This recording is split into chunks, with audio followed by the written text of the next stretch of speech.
Yes, Minority Leader. Speaker, thank you for the opportunity, Mr. Speaker. We're happy the Finance Minister is here. My main concern is that on the government side, I see a lot of empty seats.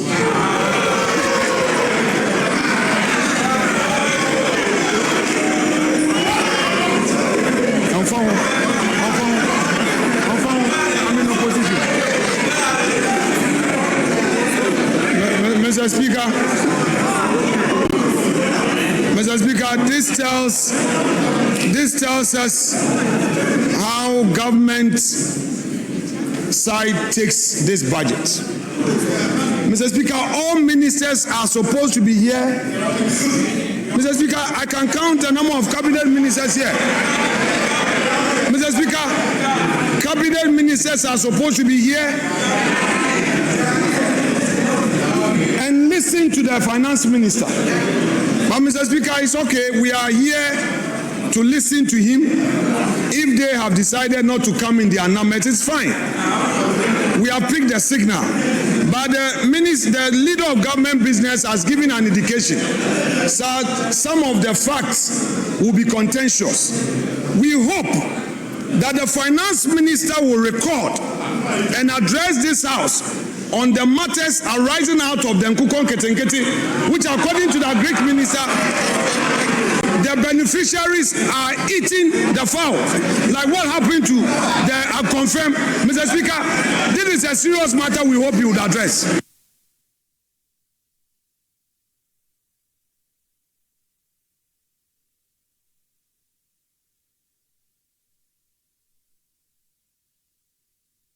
Yes, Majority Leader. Mr. Speaker,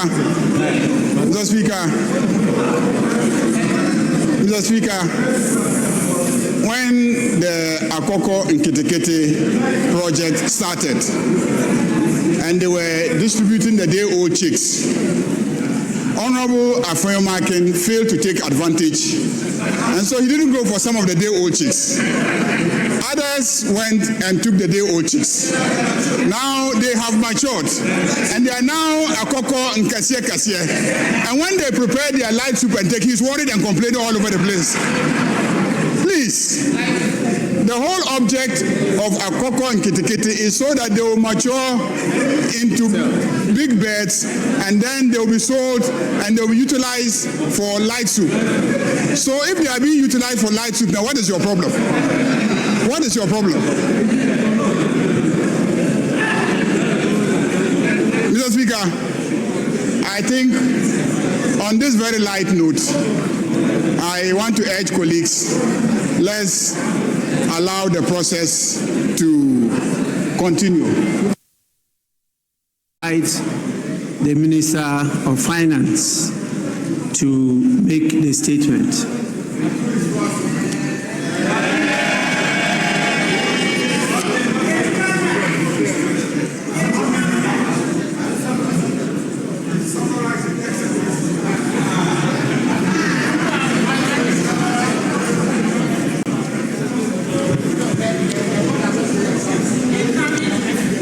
Right Honorable Speaker, on behalf of His Excellency the President John Dramani Mahama,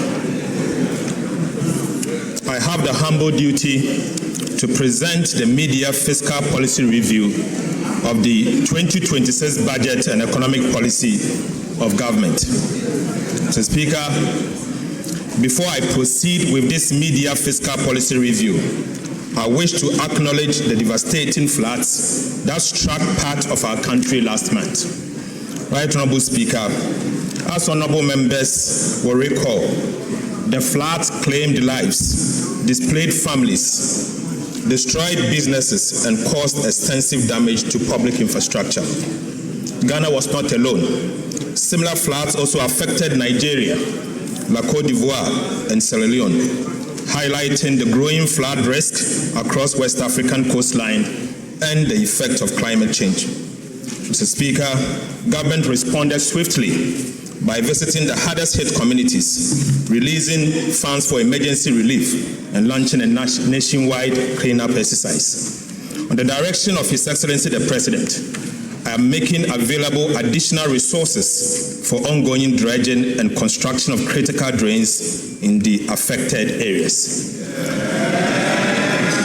Mr. Speaker, His Excellency the President has directed the Ministry of Works, Housing and Water Resources to develop a comprehensive and permanent solution to flooding in Accra and other flood-prone areas across the country. The necessary funding for the implementation of this permanent solution will be provided in the 2027 budget and the medium term.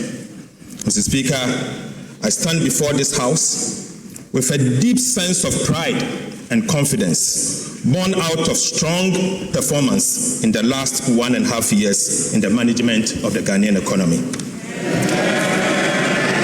Right Honorable Speaker, this confidence is grounded in sound policy, in evidence, in measurable performance, and in credible data, and most importantly, in the lived experience of Ghanaians who endured a profound economic crisis and are now standing on firmer ground. Mr. Speaker, Section 28 of the Public Financial Management Act 2016, Act 2921, requires the Minister for Finance to present to Parliament a mid-year fiscal policy review not later than 31st of July of each year. Right Honorable Speaker, I'm here in fulfillment of this legal and constitutional obligation. Mr. Speaker, today I am not here to seek a supplementary estimate. The 2026 appropriations remains unchanged. Right Honorable Speaker, however, we are undertaking a strategic realignment of expenditures within the existing appropriations. Mr. Speaker, government also affirms the following macroeconomic target for 2026. Overall GDP growth of at least 4.8%. Non-oil real GDP growth of at least 4.9%. Mr. Speaker, end-year inflation of 8% plus or minus 2%.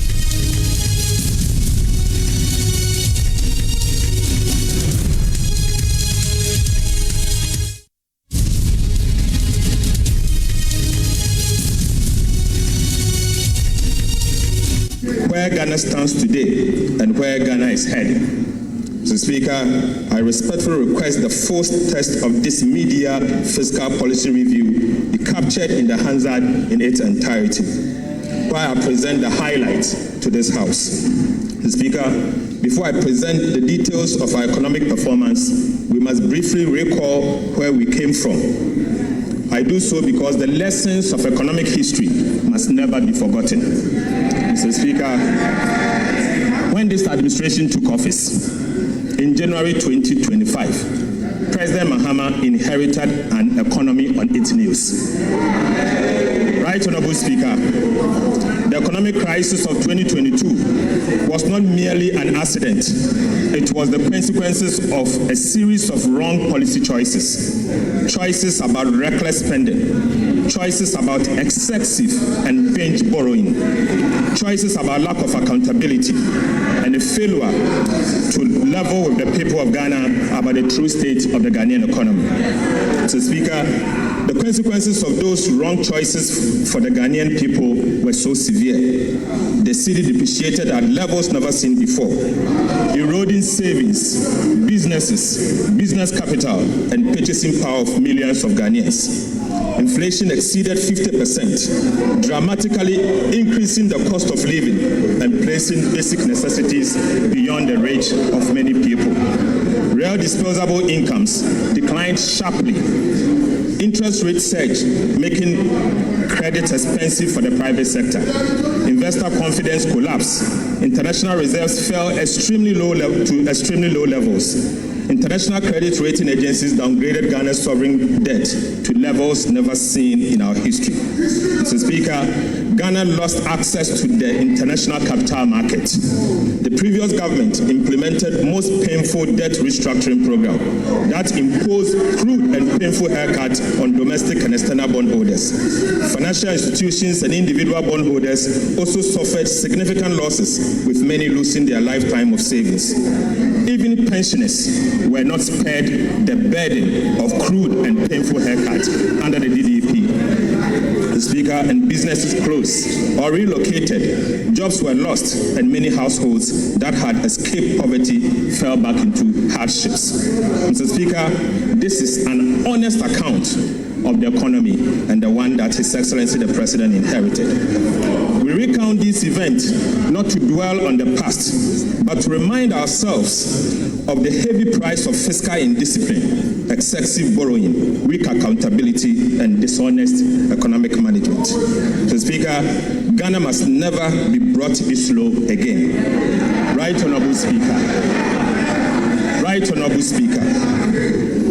These painful experiences must strengthen our collective resolve to safeguard macroeconomic stability and ensure that such a crisis is never repeated.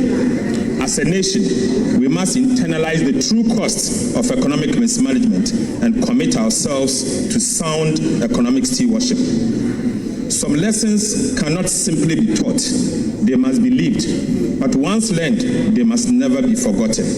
Never again, Mr. Speaker. Mr. Speaker, this administration assumed office. When this administration assumed office, it moved swiftly and decisively to stabilize the economy and begin the work of national reconstruction.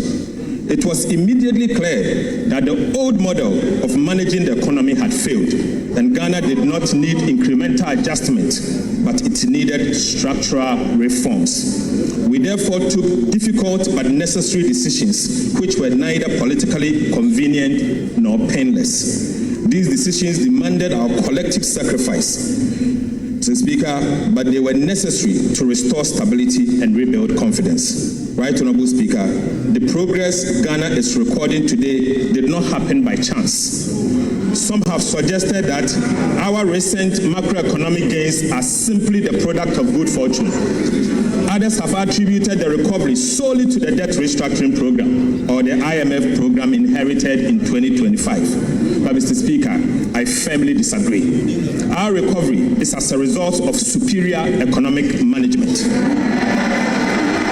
Mr. Speaker, for emphasis, I firmly disagree.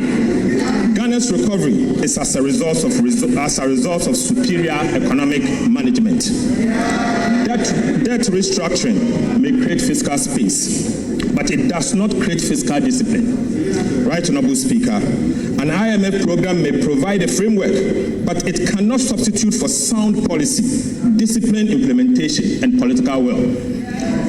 Sustainable economic recovery is built on good policy choices, competent economic management, and disciplined execution, and most importantly, courageous leadership. Mr. Speaker, the evidence before us is overwhelming. Ghana's recovery has been driven by a deliberate program of economic reforms implemented since President Mahama assumed office in January 2025. These reforms have strengthened public financial management, restored fiscal credibility, improved revenue mobilization, reduced fiscal risk, and reinforced macroeconomic stability. The results speak for themselves. Every major macroeconomic indicator has improved significantly. These outcomes are not accidental. They are the product of reforms, discipline, and sound economic management. Mr. Speaker, it is therefore important to place on record the reforms that have delivered this turnaround. Mr. Speaker, the recovery of the Ghanaian economy has been anchored on three key transformational policy reforms. These key transformational reforms are as follows. The first is fiscal correction. The second is the modernization of Ghana's tax regime. And the third is a complementary fiscal policy for inflation targeting and exchange rate stability. Mr. Speaker, the first key transformational policy reform was fiscal correction. The objective was straightforward: First, to assume control of our public finances. Second, is to introduce new expenditure discipline. And third, to place public debt on a sustainable path. We therefore recalibrated Ghana's fiscal framework to ensure greater efficiency, stronger accountability, and fairer burden sharing across government. Right, Honorable Speaker, the 2025 budget reset expenditure to 2023 nominal levels, eliminating wasteful spending that had weakened fiscal management over the years.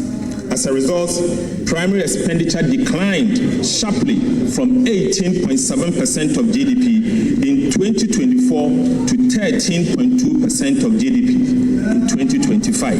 Mr. Speaker, a 5.5% adjustment without hurting economic growth. Most importantly, right, Honorable Speaker, the primary balance also improved from a deficit of 2.9% of GDP in 2024 to a surplus of 2.5% of GDP in 2025, placing public debt firmly on a downward trajectory. Mr. Speaker, a fiscal adjustment expenditure led by 5.4% of GDP in one calendar year. Mr. Speaker, this sent an unmistakable signal to Ghanaians, investors, and other development partners that fiscal discipline is the new order. Mr. Speaker, government also recalibrated the IMF program, shifting the emphasis from revenue-led to expenditure-led fiscal consolidation to achieve a fairer sharing of the adjustment burden. We amended the Public Financial Management Act to institutionalize a binding fiscal rule requiring a minimum annual primary surplus of 1.5% fiscal consolidation to achieve a fairer sharing of the adjustment burden. We amended the Public Financial Management Act to institutionalize a binding fiscal rule requiring a minimum annual primary surplus of 1.5% of GDP and a debt to GDP ceiling of 45% by 2034. These reforms signaled that fiscal discipline would no longer define, fiscal indiscipline would no longer define the Ghanaian state. Mr. Speaker, aside, we established the Value for Money Office to strengthen expenditure efficiency, improve the quality of public expenditure, and ensure that every cedi spent delivers maximum value for the Ghanaian people. We established the Fiscal Council to strengthen fiscal oversight, transparency, and accountability. We undertook a comprehensive audit of government payables to eliminate irregular obligations. We also enforced expenditure control. Government amended the Public Procurement Act to require commitment authorization before procurement. Mr. Speaker, this reform firmly linked procurement to approved budget and restored discipline to public expenditure management across the government. Right, Honorable Speaker. For the first time, state-owned enterprises are now bound by the commitment authorization, restraining them from spending beyond their means. Mr. Speaker, over the last 10 years, liabilities of state-owned enterprises have added the equivalent of about 3% of GDP to Ghana's public debt every single year. Mr. Speaker, this occurred because state-owned enterprises failed to honor their contractual obligation, compelling government to assume and settle those liabilities. This contributed to the sharp rise in Ghana's public debt.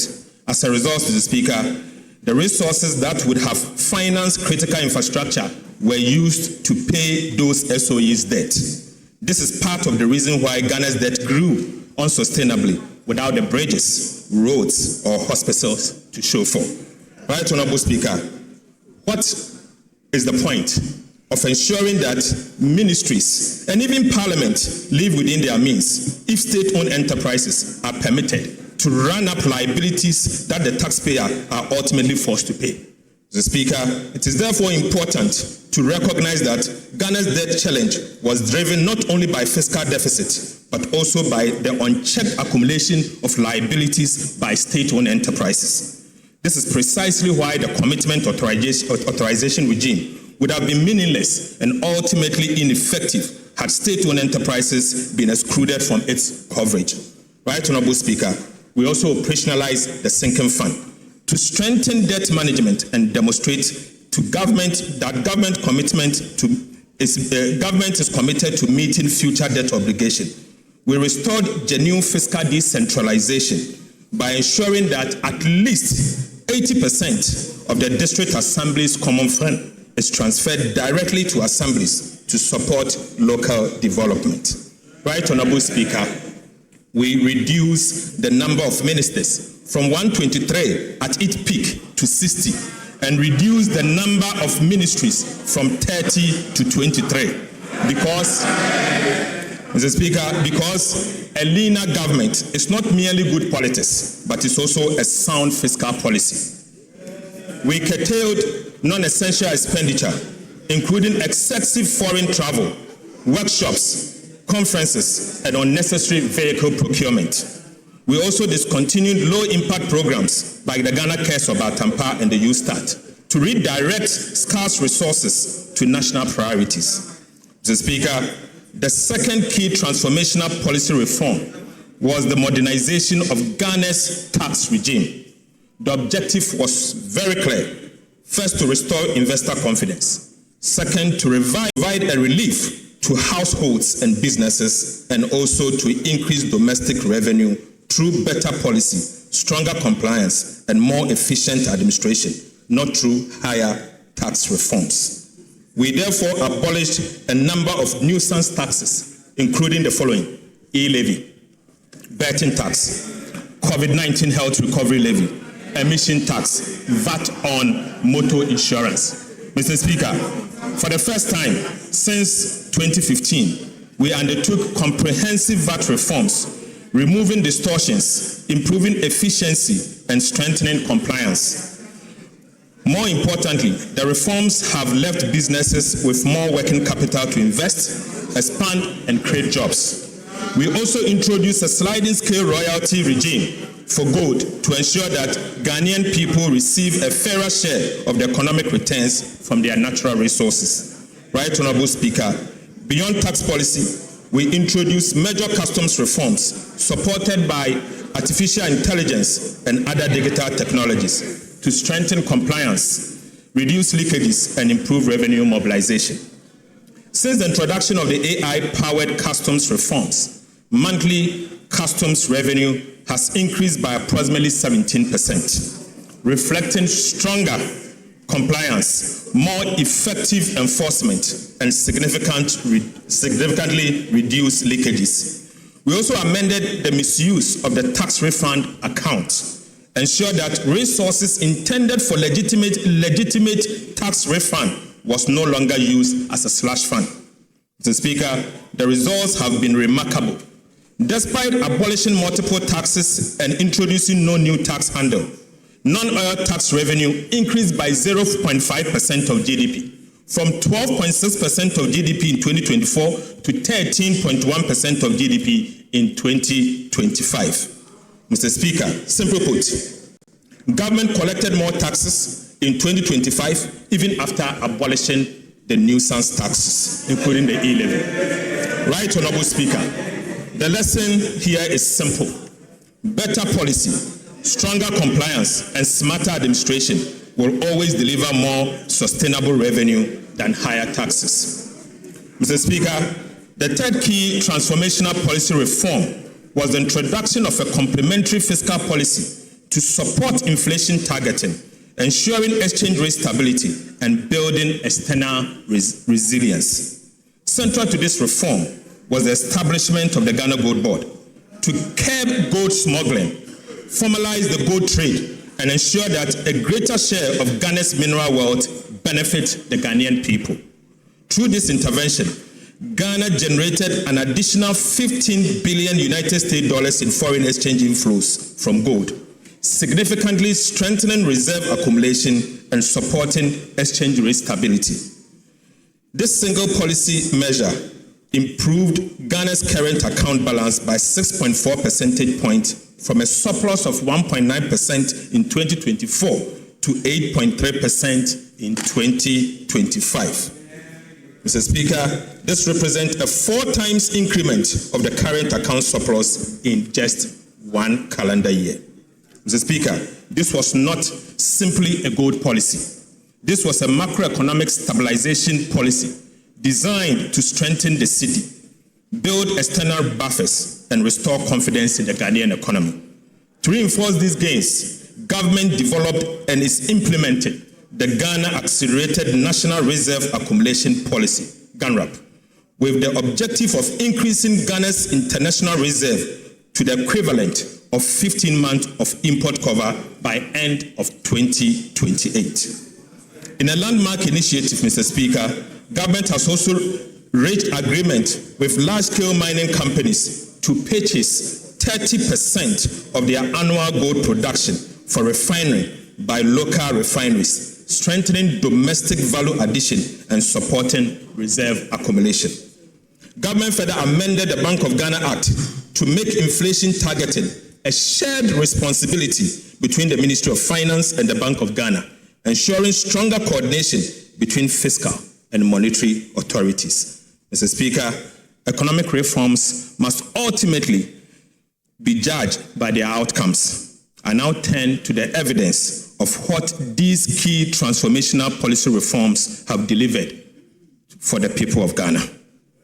Mr. Speaker, the results of the last 8 months demonstrate that disciplined policies, competent economic management, and consistent implementation delivers tangible results. Real GDP growth grew by 6.0% in 2025, the fastest pace of economic expansion since 2019. Instructively, Mr. Speaker, non-oil GDP grew by 7.6% in 2025, the highest rate in 14 years, demonstrating that Ghana's recovery extends well beyond favorable commodity prices. Mr. Speaker, the momentum has continued into 2026. Real GDP growth reached 6.4% in the first half, exceeding expectations. Mr. Speaker, for the first time in our nation's history, the size of Ghana's economy exceeded $100 billion, firmly establishing Ghana as a major emerging market economy. Ghana's per capita income increased by more than $850 in just 1 year. Mr. Speaker, rising from $2,527 in 2024 to $3,385 at the end of 2025. This is the highest per capita income ever recorded in our country's history. It is therefore not surprising that Ghana is now recognized as the 8th largest economy in Africa. Mr. Speaker, these are not mere statistics. They represent higher incomes, stronger businesses, greater opportunities, and an economy with an enhanced capacity to invest in its people. The labor market is also improving. Unemployment rate declined from 13.7% during the first 3 quarters of 2024 to 12.8% over the same period in 2025. Multidimensional poverty, which measures deprivation across living conditions, education, health, and employment, declined from 24.9% in Q3 of 2024 to 21.9% in Q3 of 2025. Mr. Speaker, this simply means that about 950,000 Ghanaians moved out of the multidimensional poverty in just 1 year. Mr. Speaker, behind these statistics are the hundreds of thousands of families who now enjoy better living conditions and greater hope for the future. Right, Honorable Speaker, inflation perhaps tells the clearest story of all. Inflation declined from 23.8% in December 2024 to 5.4% at the end of 2025 and remained low at 5.3% in June 2026. Fiscal performance has also exceeded expectations. The primary balance on commitment basis recorded a surplus of 2.5% of GDP as at the end of 2025. By end of June 2026, we had achieved a primary surplus of 0.9% of GDP on commitment basis, we are firmly on track to achieve our end-year target of 1.5% of GDP. Mr. Speaker, prudent fiscal management has also translated into a rapid decline in Ghana's public debt. The debt to GDP ratio fell from 61.8% of GDP, 61.8% at the end of 2024 to 44.7% at the end of 2025 and reached 45% by end of June 2026. Mr. Speaker, Ghana has therefore already achieved its statutory debt target of 45% of GDP, years ahead of both IMF program timeline and the targeted date established under the Public Financial Management Act. Mr. Speaker, debt service is also consuming a far smaller share of government revenue. Debt service as a share of domestic revenue declined sharply from 55.7% in 2022 to 28.8% in 2025, freeing up billions of cedis for schools, hospitals, roads, and other national priorities. Mr. Speaker, for the first time since April 2014, Ghana's external and overall risk of debt distress has improved from high to moderate. Even more significantly, the joint World Bank IMF debt sustainability analysis has moved Ghana from unsustainable in 2023 to sustainable in 2025, and now for the first time ever to sustainable with room to absorb shocks. Honorable Minister, please, First Deputy Speaker to take the chair.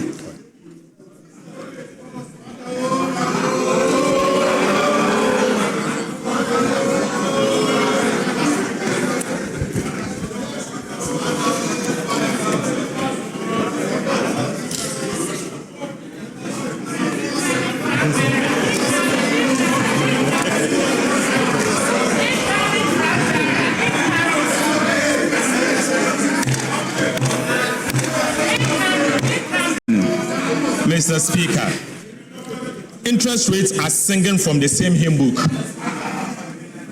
The 91-day Treasury bill rate, a benchmark for the cost of short-term borrowing in Ghana, declined from 11% in December 2025 to 5.73% in June 2026, representing a 536 basis point reduction. The 182-day Treasury bill rate also fell from 12.52% to 7.69%, down by 483 basis points. Mr. Speaker, similarly, the 364-day Treasury bill rate declined from 12.94% to 12.82%, a 12 basis point decline. And across the entire yield curve, average decline was 344 basis points. 2 years, 3 years, and 5-year government bonds are now trading within the range of 11% to 12.6%, compared with about 20% a year ago. Right, Honorable Speaker, monetary policy rate has also declined by a cumulative 1,300 basis points, from 27% in January 2025 to 14% in July 2026. Mr. Speaker, these are not merely lower interest rates, they are lower borrowing costs for households and businesses, creating room for entrepreneurs to invest, expand, and create jobs. We have also made significant strides on the external front. The current account recorded a surplus of 8.3% of GDP in 2025 and has remained strong through the first half of 2026. The cedi appreciated by 40.7% against the United States dollar in 2025, reversing years of sharp depreciation and restoring confidence in the Ghanaian economy. Mr. Speaker, taken together, these results demonstrate that the 2026 budget is firmly on track. The targets we set at the beginning of the year were not aspirational. They were grounded in sound policy, disciplined implementation, and realistic assumptions. The performance of the economy in the first half of 2026 confirms that we're on course to achieve them. Economic growth is exceeding target. Inflation is below the projected range.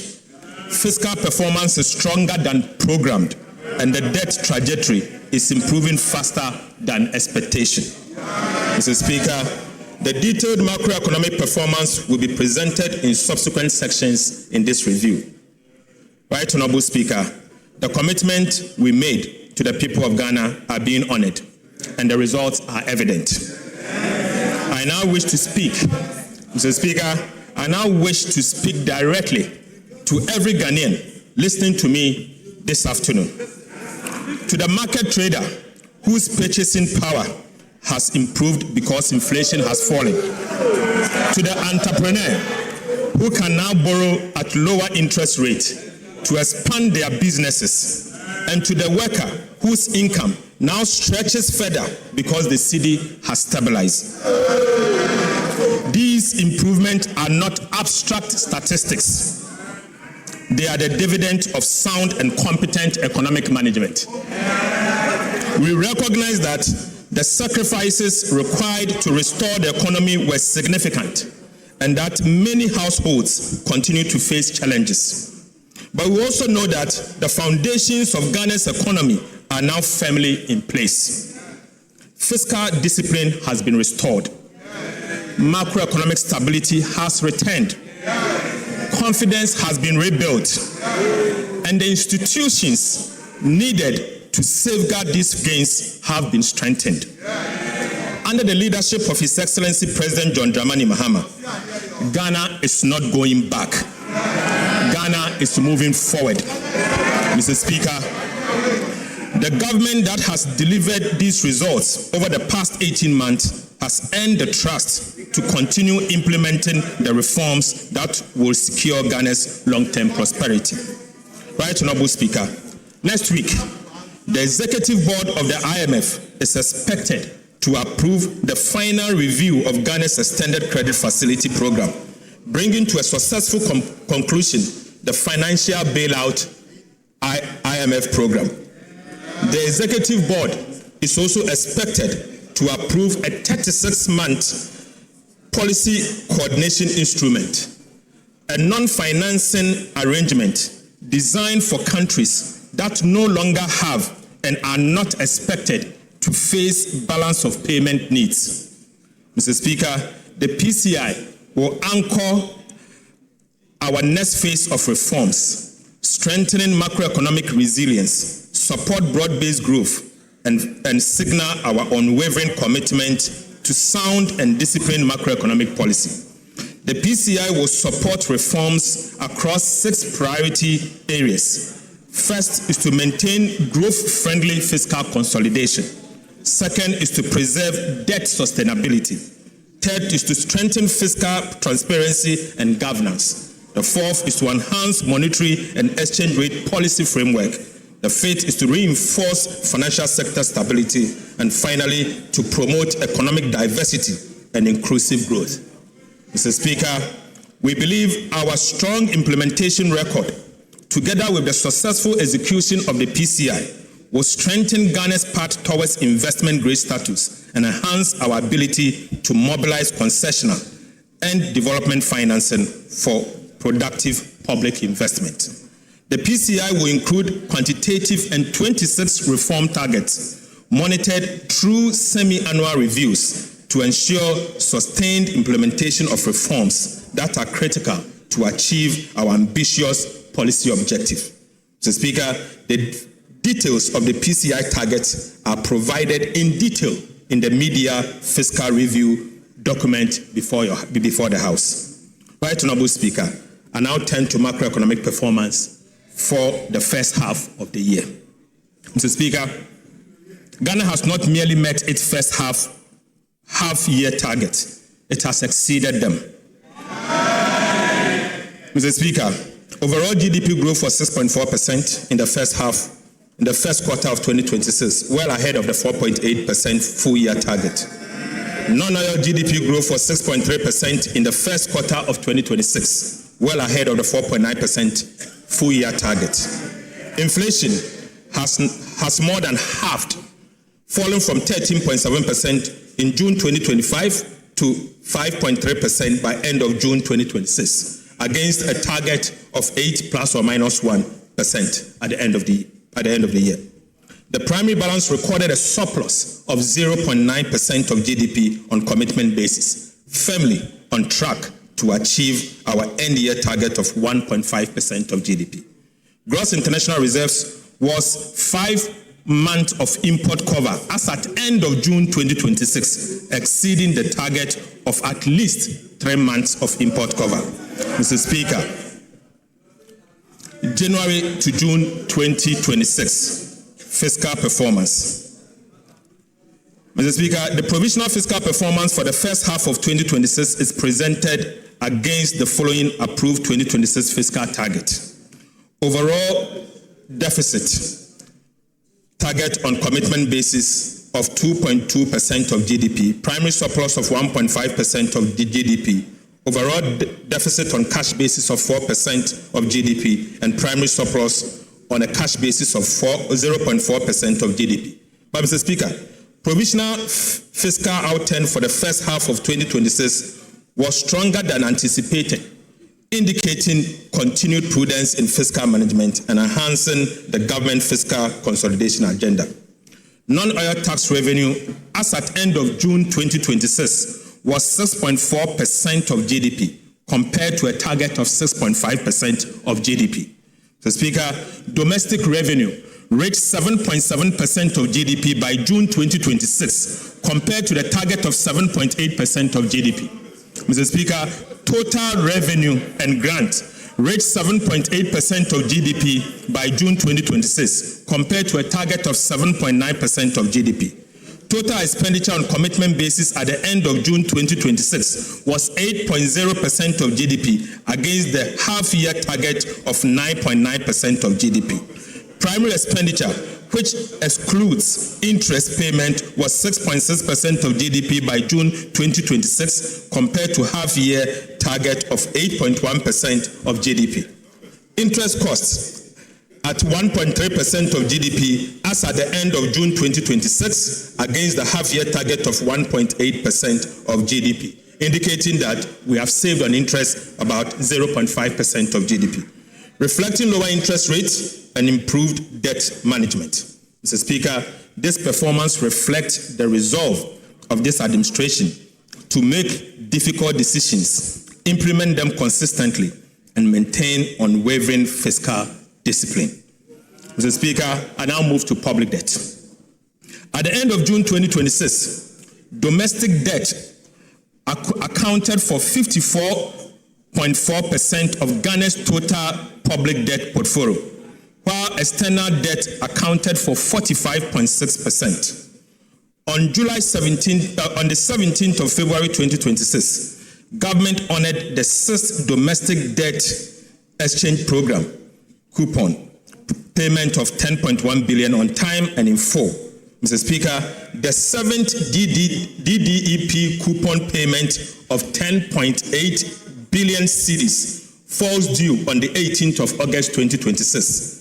Let me use this opportunity to assure this House that it will be paid on time and in full. Mr. Speaker, since January 2025, government has paid a total of $2.1 billion in principal and interest to Eurobond holders without placing undue pressure on Ghana's foreign exchange reserves. Right, Honorable Speaker, there was a time when the world doubted us. Today, every payment made on time answers that doubt, assuring bondholders in London, pension funds in New York, and investors at home that our word is our bond. Payment after payment, coupon after coupon, Ghana is proving one thing beyond dispute. We now keep our word. We now keep our word. That is how market confidence is rebuilt, not through speeches, but through repayment. Mr. Speaker, Financial markets have delivered their verdict on Ghana's disciplined fiscal policies and prudent debt management. Right, Honorable Speaker, borrowing costs are down by half. In other words, government is borrowing less. That alone has saved us, this country, 4.2 billion cedis in just 6 months. Mr. Speaker, as Treasury bill rates decline, lending rates across the banking sector are also falling, making it cheaper for households, entrepreneurs, and businesses to borrow, invest, and expand, and at the same time, create jobs. Mr. Speaker, Ghana's Eurobond yields have fallen by about 300 basis points since the beginning of the year. This is not just a number. It is the market vote of confidence in our economy and our reforms.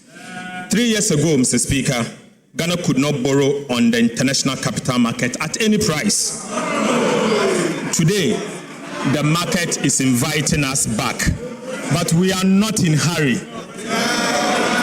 We are not in hurry. Right, Honorable Speaker, 3 years ago, Ghana could not borrow on the international capital market at any price.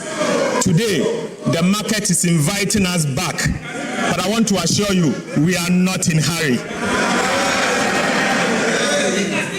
3 years ago, unsustainable debt defined our crisis. Today, our debt to GDP ratio has fallen to 45% and still declining, ahead of every target. Mr. Speaker, the work is not finished, and the PFM debt rule requires continuous vigilance. But the direction is right, the momentum is real, and the foundation is solid.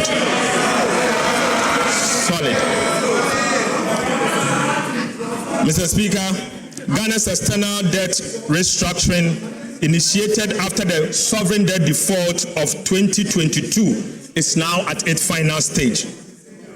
In just 3.5 years, Ghana has moved from default to credibility, from debt distress to debt sustainability, from market exclusion to a renewed investor confidence. This is an achievement every Ghanaian can be proud of.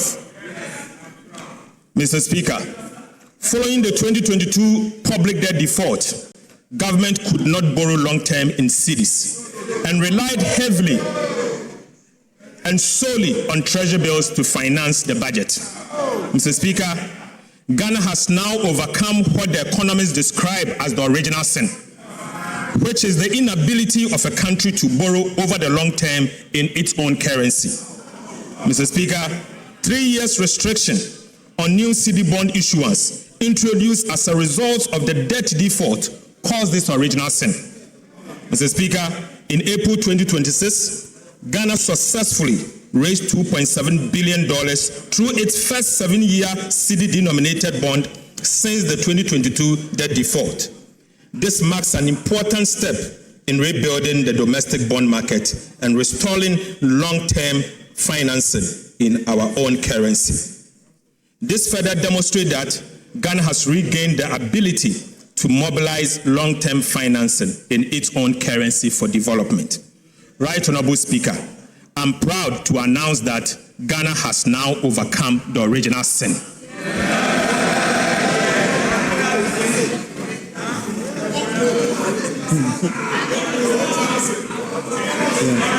Mr.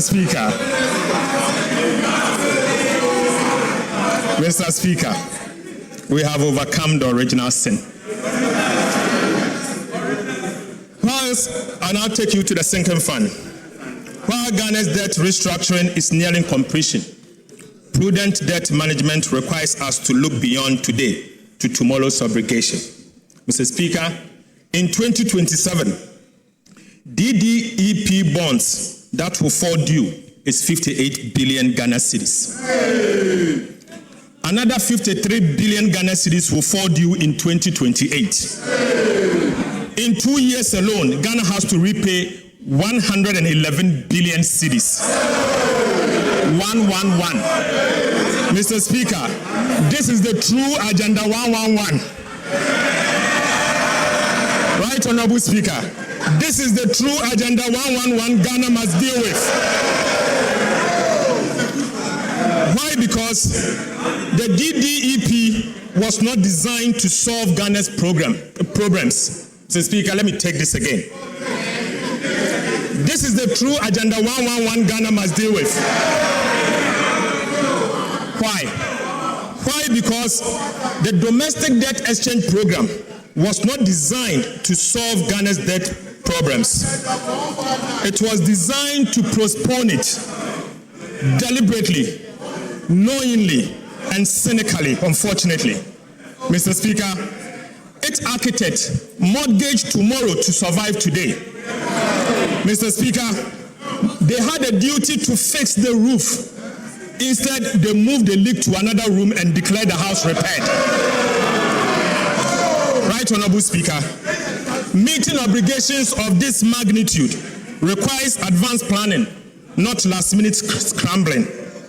This is precisely why this government has strengthened the sinking fund to set aside money to repay future debt obligations that we inherited.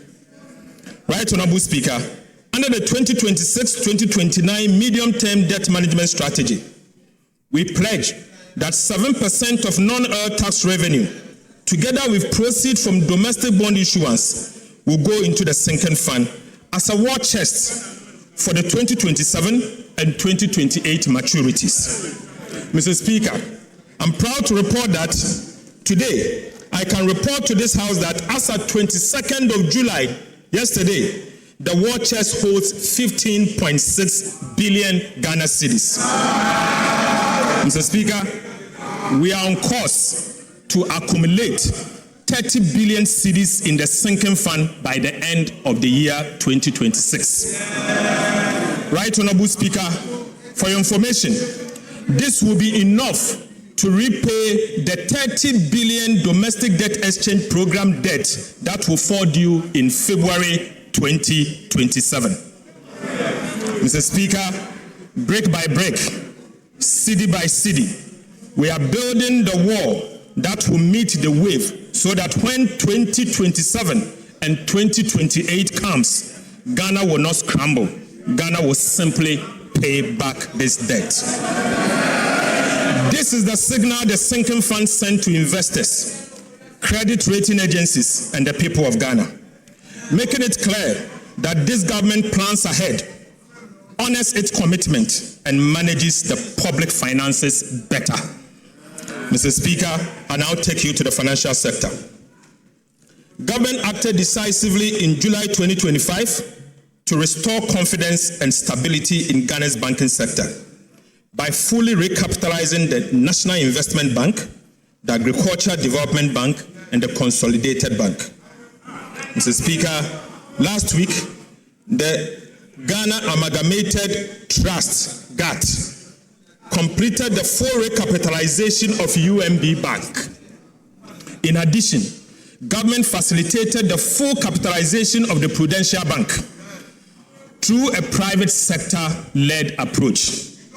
Right, Honorable Speaker, UMB and Prudential Bank today stands fully capitalized and prime for business. Mr. Speaker, we want to use this opportunity to encourage individuals, businesses, and institutions to take advantage of the revitalized UMB and Prudential Bank and bank with them. Mr. Speaker, yes. The 2023 domestic debt exchange program had a significant adverse impact on the Bank of Ghana's balance sheet, substantially weakening its capital and resulting in a negative net equity position. To restore the bank's financial strength, the government and the Bank of Ghana signed a memorandum of understanding on 6 January 2025 to recapitalize the bank over time. Consistent with the commitment in the MOU, and as a result of this government resolve to restore the bank's financial position, government issued a recapitalization bond to the Bank of Ghana of $5.5 billion cedis to the Bank of Ghana in March 2026 to strengthen the bank's equity base. Mr. Speaker, going forward, the government of Ghana will make annual provision to capitalize the Bank of Ghana until the bank's equity is fully restored, in accordance with the Bank of Ghana Amendment Act 2025, Act 1158. Mr. Speaker, while government is helping to restore the Bank of Ghana's capital, the bank itself will undertake a comprehensive operational efficiency review to reduce costs, strengthen financial management, and rebuild its long-term financial sustainability. Mr. Speaker, to implement the Ghana Accelerated Reserve Accumulation Policy, government has significantly reduced the cost of the program from an average of 14.5% of gold purchase to 5%. Mr. Speaker, government is bearing the cost of the program and has accommodated 5 billion cedis in the 2026 budget within the same appropriations. Mr. Speaker, this investment is building an economic war chest to strengthen Ghana's international reserves, protect the cedi, reinforce economic stability, improve investor confidence, and shield the economy from international shocks. Mr. Speaker, I now take you to update of the implementation of the fiscal policies that this House approved for us. Right, Honorable Speaker, 6 months ago, this House approved an ambitious program of fiscal reforms. Today, I'm pleased to report that implementation is well underway. Key milestones have been achieved, and the reforms are already delivering measurable results. On the revenue side, government is targeting an increase in non-oil tax revenue from 13.1% of GDP in 2025 to 14.1% of GDP in 2026, 1% increase, through improved compliance, broader tax basis, and enhanced revenue administration, and not through higher taxes. Mr. Speaker, we will achieve it. On the expenditure side, government remains firmly committed to keeping spending within approved limits while improving its efficiency and effectiveness. Mr. Speaker, I now take you to the individual tax reforms. Mr. Speaker, this government introduced the most ambitious reforms to Ghana's VAT system in over a decade to eliminate long-standing distortions, improve efficiency, and support business growth. We abolished COVID-19 health recovery levy. We decoupled Get Fund levy and the National Health Insurance levy from the VAT base, making both eligible for input tax deduction. We reduced the effective VAT rate from 21.9% to 20%. We abolished VAT on recognizance and prospecting for minerals. We raised VAT registration threshold from 200,000 to 750,000, relieving thousands of micro and small businesses of the obligation to register for and charge VAT. And we extended the zero rating of locally manufactured textiles to 2028. Right, Honorable Speaker, these reforms have simplified VAT systems, removed distortions, lowered the tax burden, and strengthened the foundation for improved compliance. So, Speaker, reforming the tax law was only the first step. Government is now leveraging technology to transform revenue administration and improve compliance. The cross-border technology solution for collecting VAT from non-resident platforms was successfully piloted in April 2026. The pilot confirmed that the system is functional, stable, secure, and compliant with regulatory requirements. Government is now moving decisively to secure the necessary regulatory approval for its nationwide rollout. Upon full deployment, Mr. Speaker, the system is projected to generate about 2.3 billion Ghana cedis in its first full year of operation, with revenue expected to grow by about 20% annually. Mr. Speaker, this is sustainable revenue without increasing tax rates. It simply ensures that cross-border digital platforms earning income from Ghanaian customers pay their fair share of taxes. Mr. Speaker, government is also rolling out fiscal electronic devices to strengthen VAT compliance and improve the monitoring of taxable transactions. The pilot phase is at an advanced stage. To encourage participation and improve compliance, government will also introduce the VAT reward scheme, under which customers who obtain valid VAT invoice will qualify for periodic reward.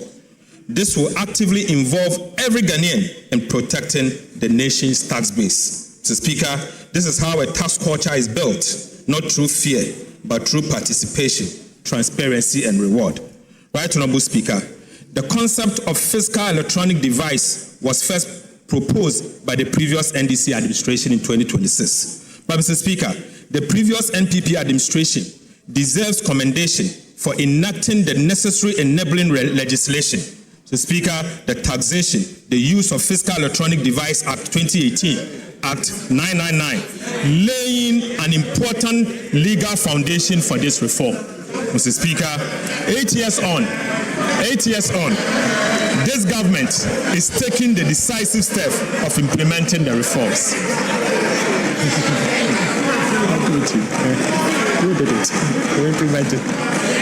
Mr. Speaker, for emphasis, the enabling legislation, the taxation, the use of fiscal electronic device Act 2018, Act 966 was introduced in 2018 by the previous NPP administration. Mr. Speaker, I just want to use this opportunity to commend them.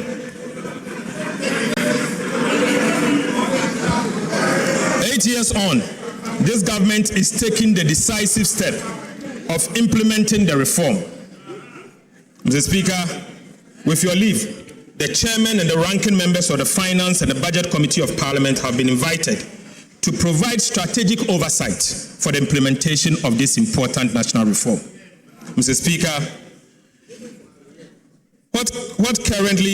Mr. Speaker, Ghana currently loses an estimated 60% of its potential VAT revenue through non-compliance and systemic inefficiencies. This is unacceptable.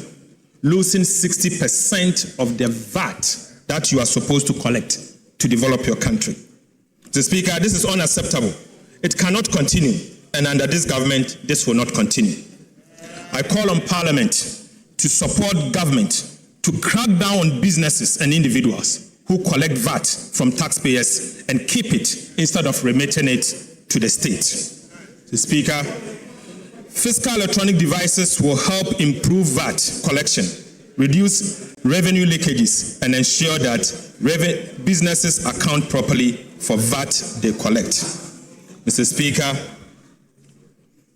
government has completed a comprehensive review of the Customs Act and the Excise Act. The bills are being laid before this House as part of the mid-year fiscal policy review. I respectfully urge honorable members to give Customs and Excise Bill the expeditious consideration it deserves, so that these important reforms can be implemented without delay.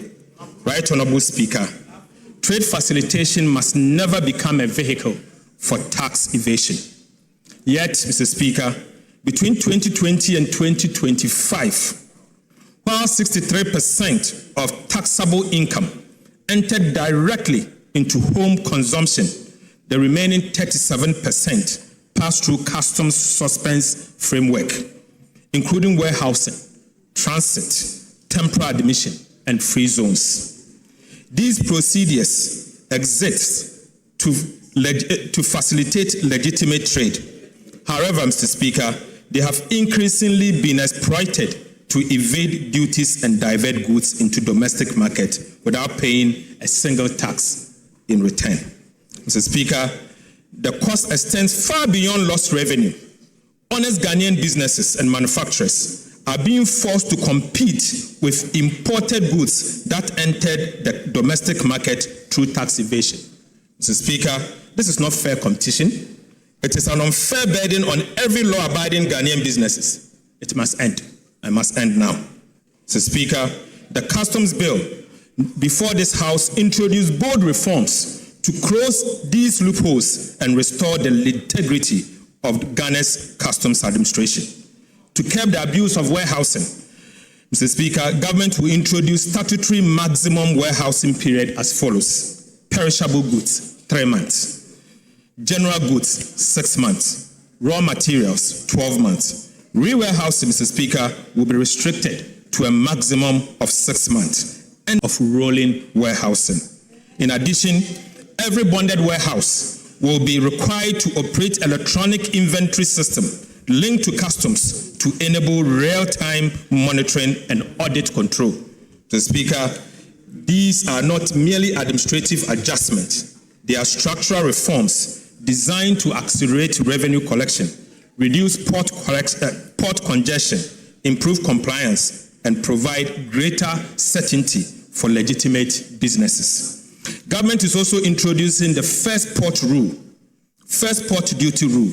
Under this reform, Mr. Speaker, duties and taxes on goods declared for transit will become due at the first port of entry, removing one of the biggest avenues for false declaration and revenue leakages.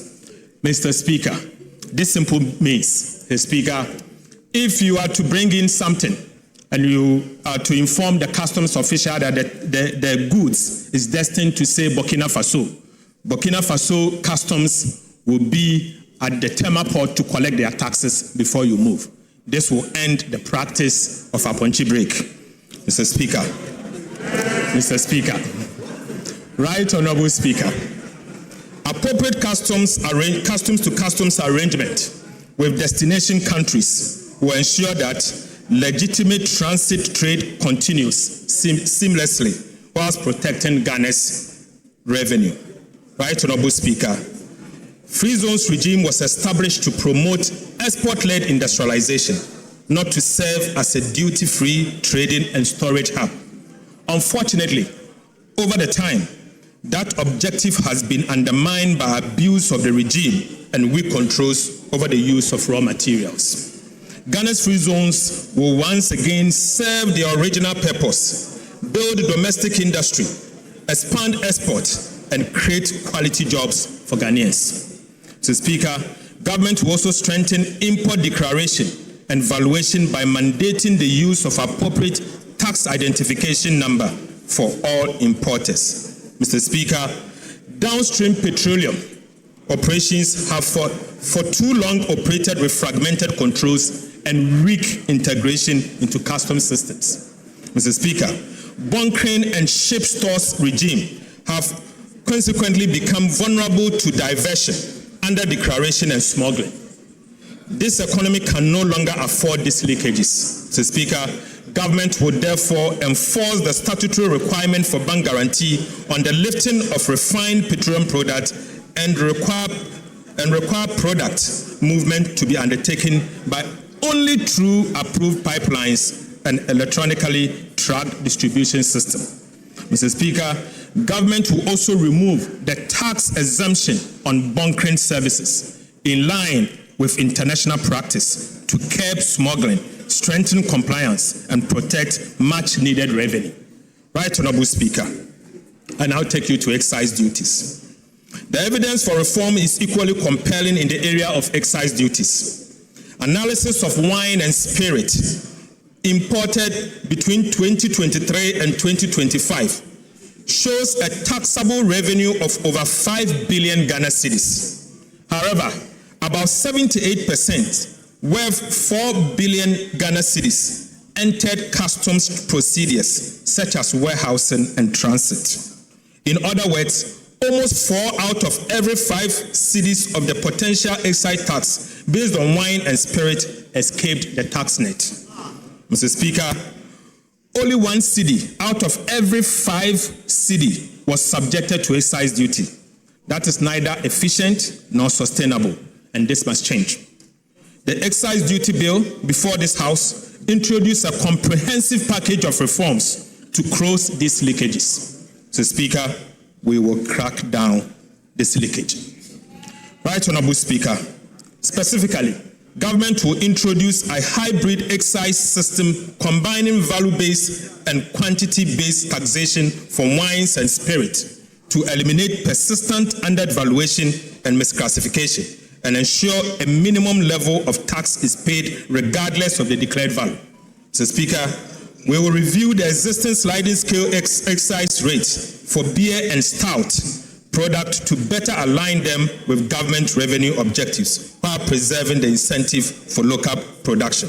Right, Honorable Speaker, strengthening compliance through mandatory electronic registration of stockists, a nationwide track and trace system, penalties of up to 3 times the excise duty for tampering, and enforcing the law on requiring bank guarantees and abolishing, Mr. Speaker, the payment of 20% excise duty on locally manufactured fruit juice. Mr. Speaker, we will abolish the 20% excise duty on locally manufactured fruit juices introduced in 2023. Right, Honorable Speaker, this is to support agro-processing and job creation. Mr. Speaker, I now take you to the Publican AI trade solution. Technology is already transforming customs administration. The Publican AI trade solution was fully deployed in March 2026, and the results has been remarkable.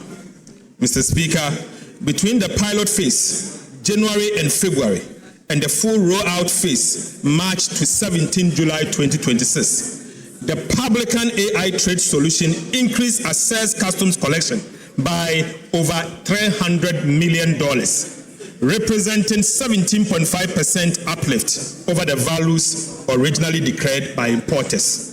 Mr. Speaker, Publican increased the aggregate declared costs, insurance and freight value of imports by approximately 6.3%, but increased the assessed collection by 17.5%. Since deployment, Mr. Speaker, the system has analyzed approximately 366,000 import declarations, nearly 1 in every 4, representing 24%, triggered more than 1 valuation risk indicator, requiring further review by customs officials. Before the deployment of the Publican AI, many of these declarations would have been cleared without scrutiny, leading to substantially revenue losses. Mr. Speaker, the positive impact on customs revenue collection has been massive. Mr. Speaker, in March 2026 alone, Publican increased the assessed collection by 73.44 million United States dollars, representing an uplift of 25.7%.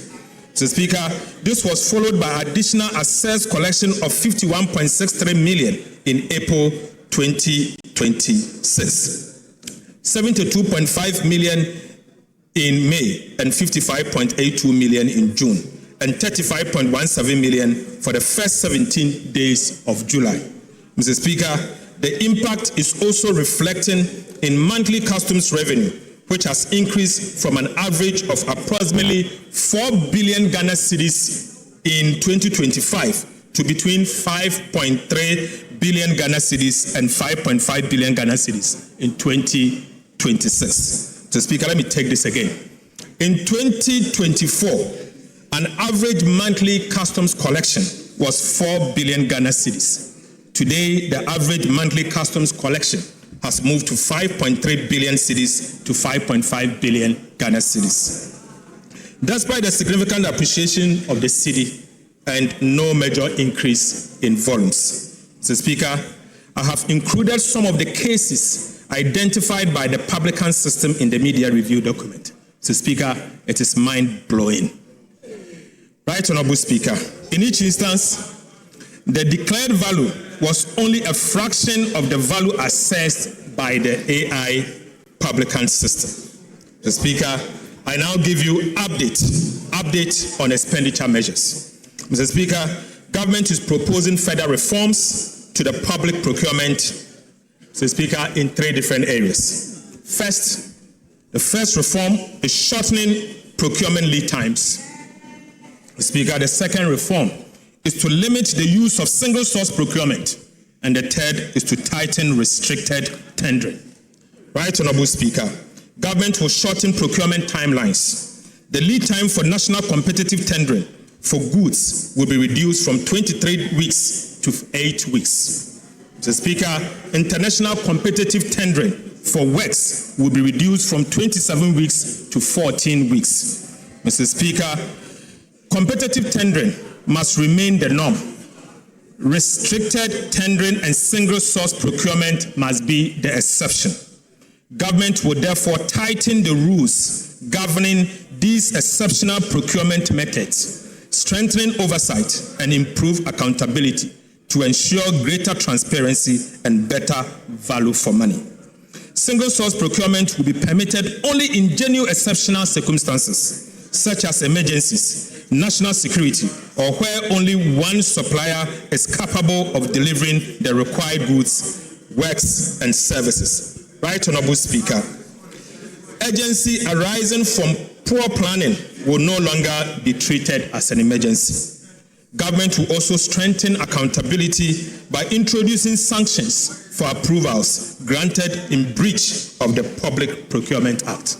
Mr. Speaker, these reforms will speed up project delivery, strengthen competition, improve value for money, and reduce opportunities for procurement abuses. Right, Honorable Speaker, I now take you to flood response and mitigation measures.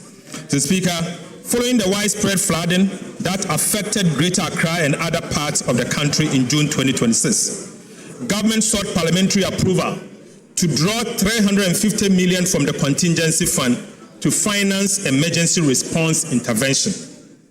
On the 30th of June 2026, the Finance Committee of Parliament, acting under Article 1771 of the Constitution, approved the request. However, Mr. Speaker, government was unable to access the funds because the contingency fund was subject to a garnishee order issued by the Accra High Court. Mr. Speaker, given the urgency of protecting lives, providing humanitarian relief to affected communities, and restoring critical infrastructure, government reallocated 350 million from the contingency vote under the control of the Minister of Finance in the 2026 budget to the Disaster Management Committee under the Ministry of Interior to finance the emergency responses. Mr. Speaker, to strengthen flood mitigation efforts across the country, government also reallocated 226 million within the budget of the Ministry of Works and Housing and Water Resources to implement additional flood control and mitigation measures. Mr. Speaker, government is committed to improving urban mobility and providing safe, reliable, and affordable public transport for Ghanaians. To this end, government is reallocating 400 million Ghana cedis for the acquisition of high-occupancy buses to strengthen the fleet of state-owned transport companies, including Metro Mass Transit and the State Transport Company.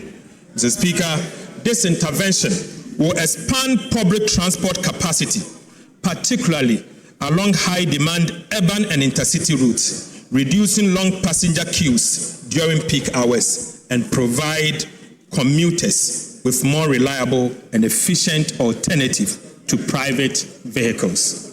Mr. Speaker, I now take you to the update on key policy initiatives that this House approved. Right, Honorable Speaker, I now report on the implementation on some of the government key policy initiatives during the first half of 2026.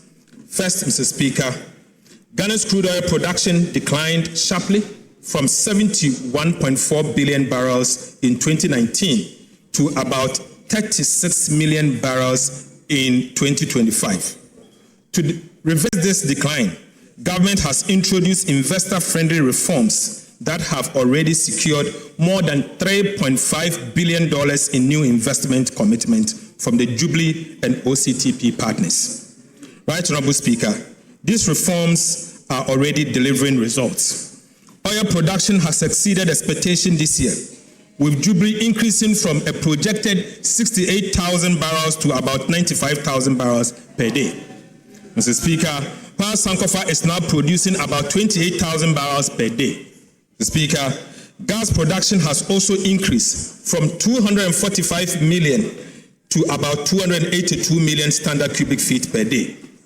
And, Mr. Speaker, a new agreement with the OCTP partners will increase gas production further to 350 million standard cubic feet per day.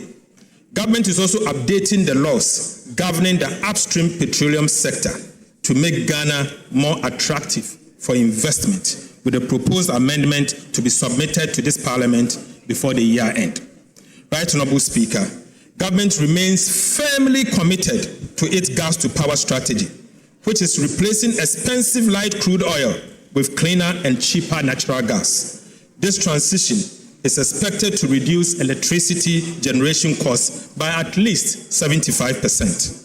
I am pleased to report that by the end of June 2026, government has increased gas supply for power generation by an additional 35 million standard cubic feet per day, bringing total supply to about 490 million standard cubic feet of gas per day. The increase comprises 10 million standard cubic feet per day from the OCTP partners led by ANI and 25 million standard cubic feet per day from the NGAS. Mr. Speaker, this strategic shift is already delivering significant savings. By replacing light crude oil with natural gas, government saved about 3 billion Ghana cedis, equivalent to $268.8 million in fuel costs during the first half of 2026. Mr. Speaker, government in partnership with the private sector is developing 100 million standard cubic feet per day modular gas processing facility. Land acquisition has been completed, while the environmental assessment, engineering design, financial due diligence, and project structuring are underway. Mr. Speaker, this will be submitted to Parliament for consideration. Financial close is expected by end of 2026. Right, Honorable Speaker, the project is expected to create nearly 1,000 jobs and generate about $2 billion in benefit to the state over the next 5 years through fuel savings, foreign exchange savings, taxes, levies, and dividend. Mr. Speaker, I now report on our 1,200 megawatt state-owned power plant.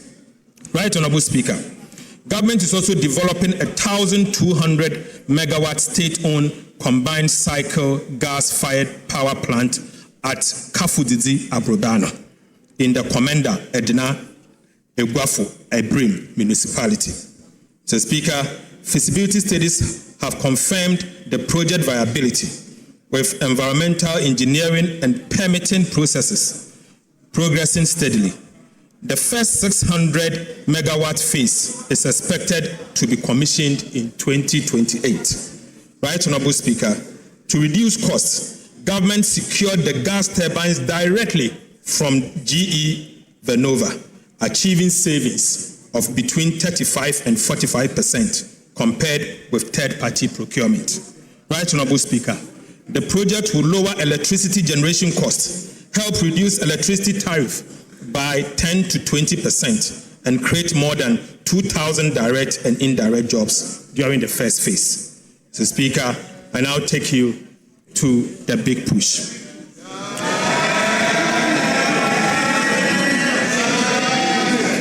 Right, Honorable Speaker.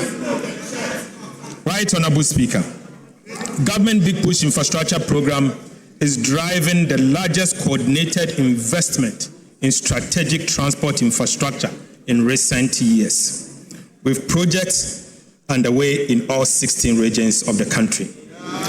Mr. Speaker, work has commenced on 87 projects, comprising 74 trunk roads and bridges, 10 urban roads and 3 feeder roads. Mr. Speaker, by end of June 2026, 13 projects had reached at least 50% completion, including 6 projects that had exceeded 75%, while a further 15 projects had progressed beyond 25% completion.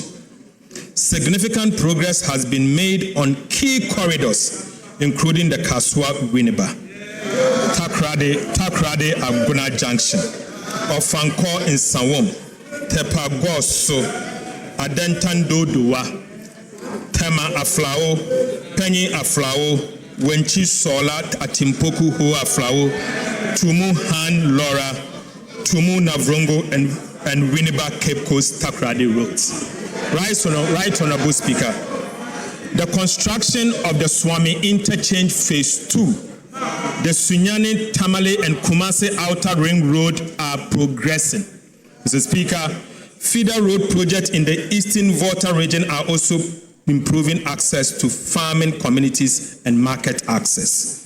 During the second half of the year, government will fast-track project nearing completion. Mr. Speaker, improve contractor performance and remove bottlenecks to ensure they are completed on time. Right Honorable Speaker, I take you to the Accra-Kumasi Expressway. Mr. Speaker, the Accra-Kumasi Expressway remains the flagship under the Big Push program. It involves the construction of 176-kilometer, 6-lane bi-directional expressway linking Ghana's 2 largest commercial cities. When completed, Mr. Speaker, the expressway will reduce travel time between Accra and Kumasi to about 2 hours, improve road safety, ease congestion, lower transport costs, and feature modern interchanges, bridges, intelligent transport system, electronic tolling, emergency response facilities, and rest spots. Mr. Speaker, Ghana government has made substantial progress in the project preparation. As of 22nd July 2026, yesterday, the Ghana Armed Forces have cleared 122 kilometers, representing about 70% of the 120-meter wide right-of-way in just 12 weeks. Mr. Speaker, the entire corridor is expected to be cleared by the first week of September 2026. Right Honorable Speaker, compensation assessment, environmental studies, engineering design, feasibility works are progressing simultaneously. The feasibility study and detailed engineering design are expected to be completed by end of August 2026, next month. Mr. Speaker, with procurement for the main construction contract to commence in September 2026. Mr. Speaker, as of 2nd of July 2026, $1.7 billion United States dollars have been deposited into a dedicated Accra-Kumasi Expressway account at the Bank of Ghana. Mr. Speaker, for emphasis, as at yesterday, 22nd of July 2026, the government of Ghana has deposited $1.7 billion United States dollars into an account, a dedicated account at the Bank of Ghana solely for this project. The funds have been ring-fenced and will be used only after the main construction contract is awarded. I can share it. Mr. Speaker, government is therefore confident that all the requirements for this transformational project, including the resources, the money, will be in place when His Excellency President John Dramani Mahama cut the sword for the construction of the project to begin. Mr. Speaker, I now take you to Achia-Mamfuom and also Achia-Mamfuom Bridge.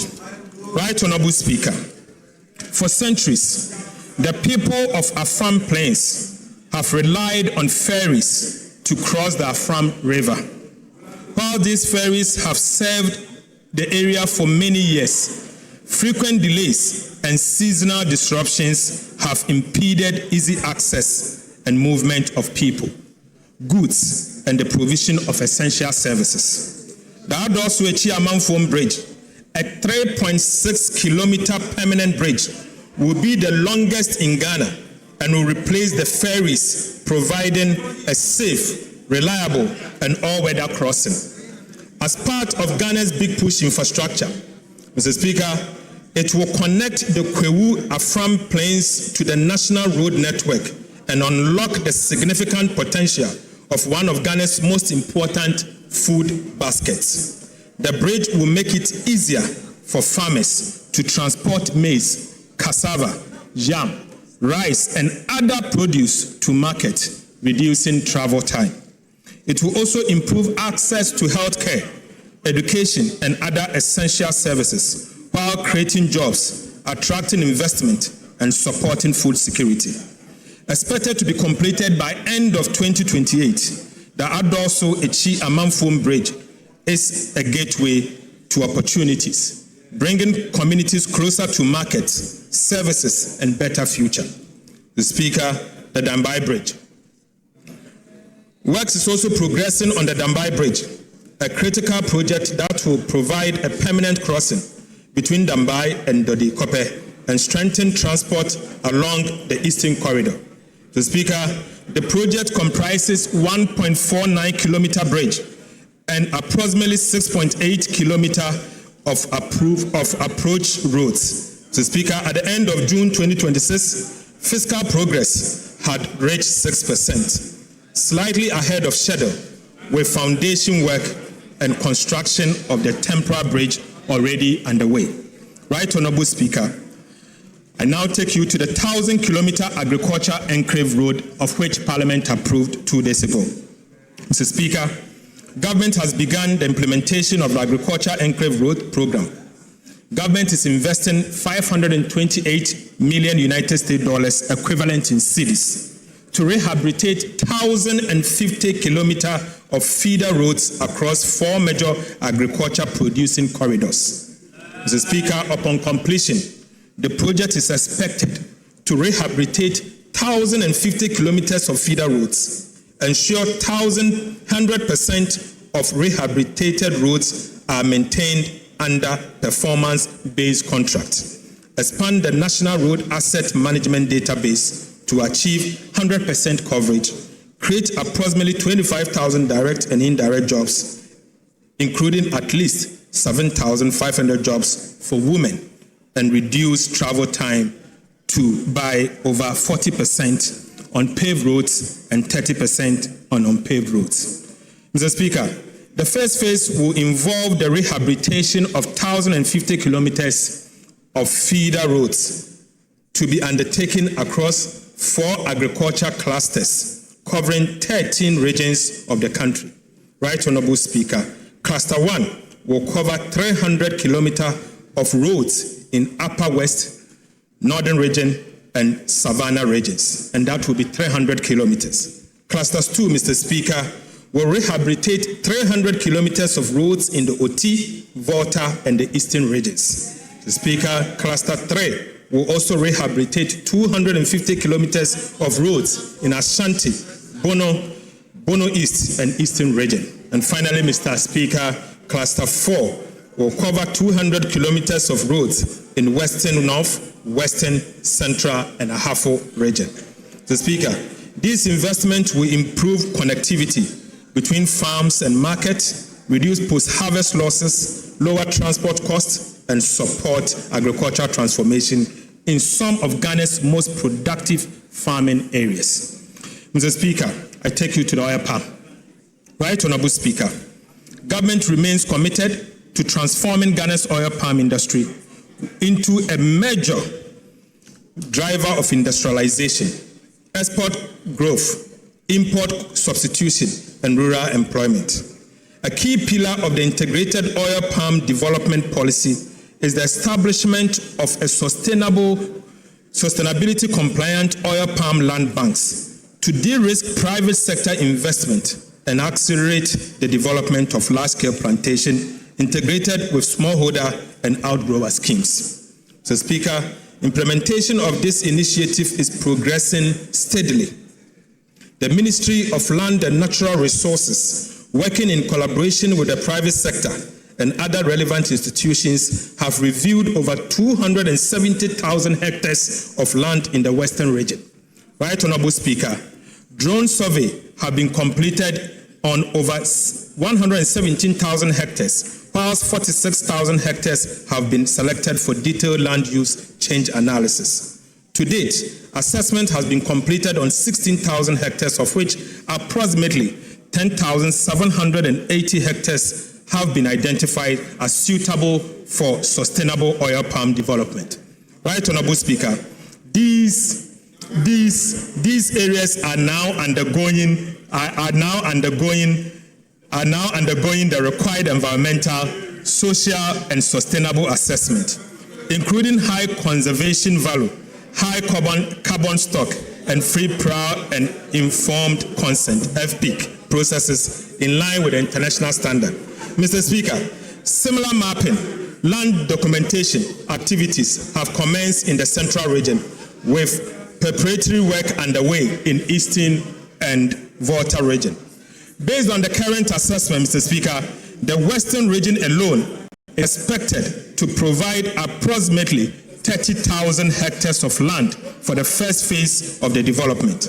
Mr. Speaker, as work expands nationwide, the land bank has the potential to exceed 100,000 hectares across Ghana's oil palm growing belt. Mr. Speaker, this initiative will unlock significant private sector investment, create over 250 direct and indirect jobs across the value chain, and strengthen smallholder participation, increase domestic crude oil palm production, reduce import dependency, and position Ghana as a leading hub for oil palm processing and exports. Mr. Speaker, government will continue to work with stakeholders to ensure that this program is implemented responsibly, sustainably, and in a manner that delivers lasting benefit to our communities and the national economy. Now listen, Mr. Speaker, government is also finalizing the $500 million United States dollars integrated oil palm development financing agreement with the World Bank for on-lending to the private sector for the development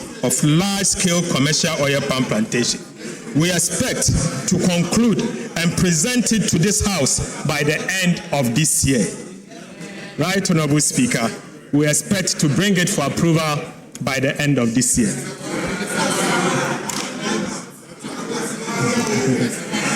Right, Honorable Speaker, as part of Government Feed Ghana program, we have commenced the establishment of the 50 farmer service centers across the country to improve farmers' access to mechanization and extension services. To support this initiative, government has deposited 551 million Ghana cedis into an escrow account at the Bank of Ghana to establish the letters of credit for the procurement of 1,840 units of agricultural machineries and equipment.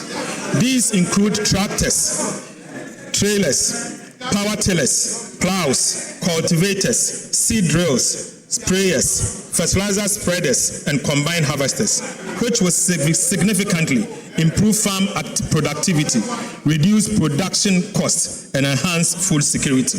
Mr. Speaker, cocoa sector reforms. Right, Honorable Speaker, the cocoa sector remains a cornerstone of Ghana's economy.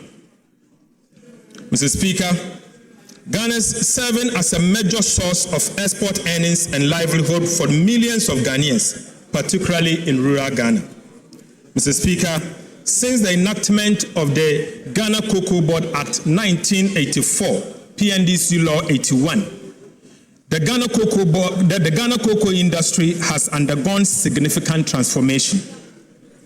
To modernize the governance and financing of the sector, government will submit a new Cocoa Board Bill to Parliament to repeal and replace the Ghana Cocoa Board Act 1984, PNDC Law 81. Mr. Speaker, the proposed legislation will introduce a new producer pricing mechanism that aligns producer price with movement in international cocoa price, exchange rate development, and other relevant market conditions.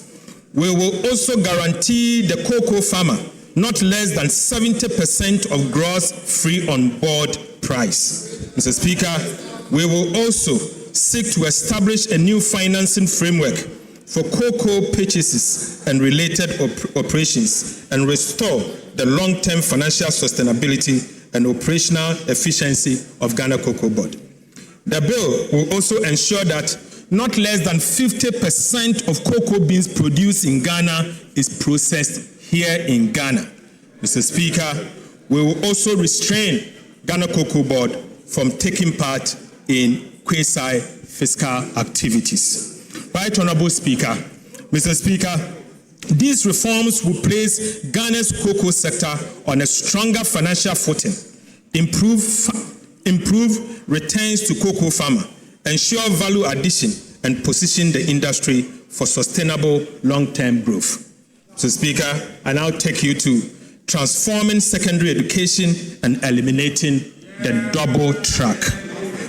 Mr. Speaker, the government of Ghana the education remains one of the most powerful investments we can make in the future of our country.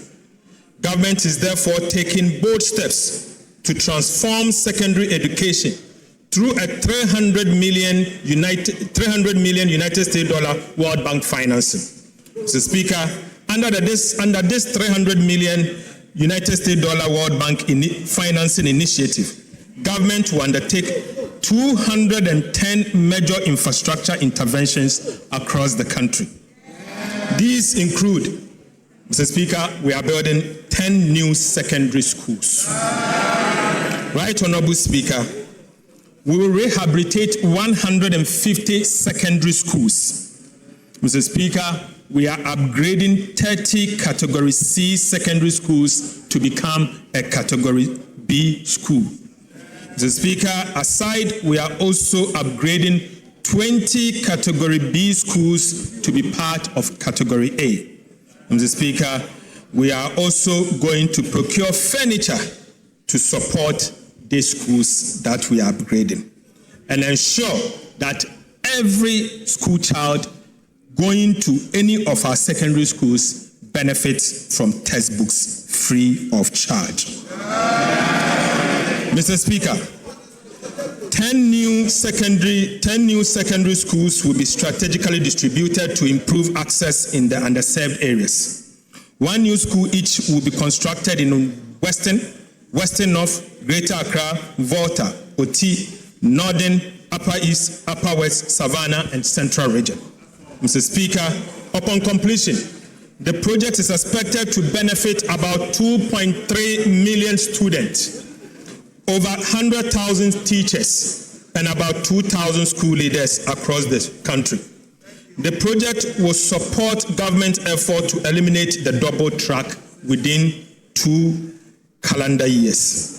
Mr. Speaker, improved learning outcomes, particularly in mathematics and science, expand female participation in STEM and TVET education, and equip our young people with the digital, technical, and green skills required for the jobs of the future. Mr. Speaker, I now take you to free primary health care. Right Honorable Speaker, government remains committed to ensuring that every Ghanaian has access to quality primary health care, regardless of income or location. Following the launch of the free primary health care policy in April 2026, the first phase of implementation is targeting 150 underserved districts across the country. Mr. Speaker, government has distributed more than 24,000 pieces of medical equipment to strengthen diagnostics, emergency, maternal, and neonatal care. Mr. Speaker, we have also deployed motorbikes, tricycles, and mobile outreach equipment to improve healthcare delivery in hard-to-reach communities. In addition, community screening for hypertension, diabetes, cancer, and other non-communicable diseases has been expanded, while the establishment of health kiosks, container-based health posts, and upgrading of existing primary healthcare facilities are underway. Women's Development Bank, Mr. Speaker. Right Honorable Speaker, government has made progress towards the establishment of the Women's Development Bank. On the 26th of January 2026, the bank was formally incorporated as WDB Ghana Limited. Mr. Speaker, following its incorporation, government applied to the Bank of Ghana for the requisite banking license to enable the bank commence operations. Mr. Speaker, in fulfillment of the capital requirement for licensing, the Ministry of Finance has deposited an amount of 400 million Ghana cedis into an account with the Bank of Ghana as the initial capital for the Women's Development Bank. Mr. Speaker, the Women's Development Bank is expected to commence full operations before the end of this year. Mr. Speaker, and I'll bring you to the conclusion. Right Honorable Speaker, in recent times, a narrative has emerged suggesting that this government is not spending enough. Mr. Speaker, nothing can be further from the truth. Far from standing still, we have been steadily and responsibly deploying resources guided by the simple but firm principle that we can only spend only what we have of our nation in view. Mr. Speaker, in the spirit of transparency and accountability, allow me to lay before this House a clear account of some of the expenditure we have made so far to support government programs across the sectors approved in the 2026 budget. Mr. Speaker, first, to compensate public sector workers, an amount of 48.8 billion Ghana cedis for compensation of employees has been paid, including 4 billion Ghana cedis as contribution to SNIT and 2 billion Ghana cedis as Tier 2 pension scheme. Mr. Speaker, to honor our debt obligation, an amount of 21.5 billion for interest has been paid. To honor our international debt obligation, an amount of $700 million for Eurobond debt service and interest have also been paid. To restore confidence on our financial systems, an amount of 10 billion Ghana cedis to domestic bondholders has been paid. Mr. Speaker, to deepen fiscal decentralization, an amount of 4.4 billion cedis to the District Assembly's Common Fund, representing the first 2 quarters of the year, has been paid. Mr. Speaker, to keep the National Health Insurance Scheme strong and vibrant, an amount of 4.5 billion Ghana cedis has been paid. To strengthen specialized health care, an amount of 1.1 billion Ghana cedis to Mahama Cares has been paid. Right Honorable Speaker, to support quality and access education and accessible education, an amount of 4.2 billion Ghana cedis for the first 6 months of the year to the Ghana Education Trust Fund, GET Fund, has been paid. Right Honorable Speaker, to strengthen free secondary education program and ease the burden on families, and an amount of 1.8 billion cedis to the free secondary education program has been paid. Right Honorable Speaker, to improve road maintenance, an amount of 1.7 billion Ghana cedis to the Road Maintenance Trust Fund has been paid. Mr. Speaker, to support job creation for young people, an amount of 459 million Ghana cedis to the Youth Employment Agency has been paid. Mr. Speaker, again to support petroleum sector, an amount of 961 million Ghana cedis to the Ghana National Petroleum Corporation, GNPC, has been paid. Mr. Speaker, to promote development in mining communities and mining institutions, an amount of 458 million to the Mineral Development Fund has been paid. Mr. Speaker, to keep the light on across the country, an amount of 7.1 billion Ghana cedis to the energy sector for stable power supply has been paid. Mr. Speaker, to clear legacy arrests, Mr. Speaker, an amount of 5.3 billion Ghana cedis has been paid to, Mr. Speaker, to give remaining to free compulsory basic education, an amount of 76 million Ghana cedis as capitation grant has been paid. Mr. Speaker, to support the most vulnerable in our society, an amount of 485 million Ghana cedis to LEAP beneficiaries has been paid. Mr. Speaker, to provide nutritious meal and keep our children in school, an amount of 877 million to the Ghana School Feeding Program has been paid. Mr. Speaker, to ease the burden on families, an amount of 46 million for BEC registration has been paid. Mr. Speaker, to remove financial barriers to tertiary education, an amount of 537 million for the no-fee stress policy has been paid. Right, Honorable Speaker. To support teachers, the teacher trainees, an amount of 104 million as teacher training allowance has been paid. Right, Honorable Speaker. To support nursing training, an amount of 144 million as nursing training allowance has been paid. Mr. Speaker, to strengthen grassroots governance, an amount of 93 million as assembly members allowance has been paid. Mr. Speaker, to promote skills development and entrepreneur, an amount of 45 million for the National Apprenticeship Program has been paid. Mr. Speaker, to support Ghana's participation in the 2026 FIFA World Cup, an amount of 58 million has been paid. Mr. Speaker, to support environmental sustainability, an amount of 477.4 million to ARICOPS has been paid. Mr. Speaker, in fulfillment of our campaign promise, an amount of 1.1 billion Ghana cedis to the Ministry of Food and Agriculture for flagship programs, including food buffer stock, fertilizers, certified seed distribution, Feed Ghana, irrigation infrastructure has been paid. Right, Honorable Speaker. To modernize agriculture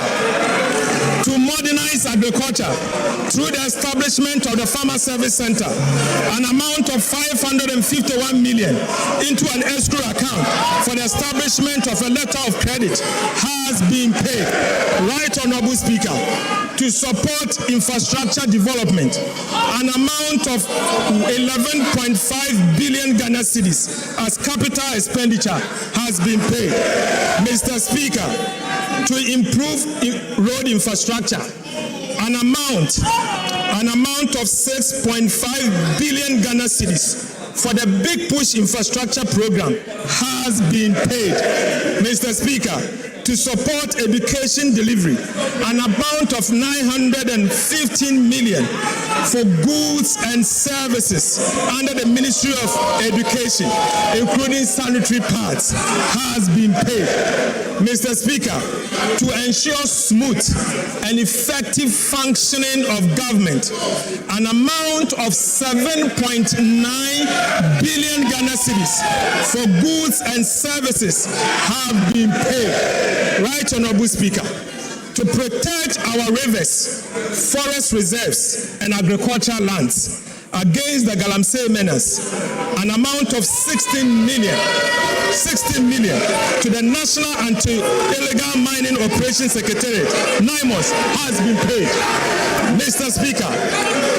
Speaker, permit me to end where I began not with numbers, but with reflection.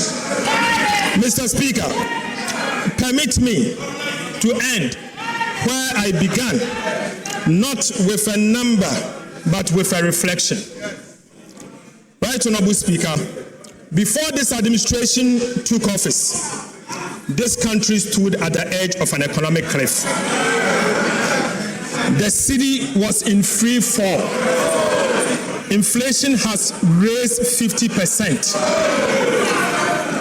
Our sovereign debt rated junk. Our access to the world capital market had been cut off. And for the 17th time in our history, Ghana turned to the IMF for a bailout. Mr. Speaker, that was the Ghana we inherited. Today, inflation stands at 5.3%.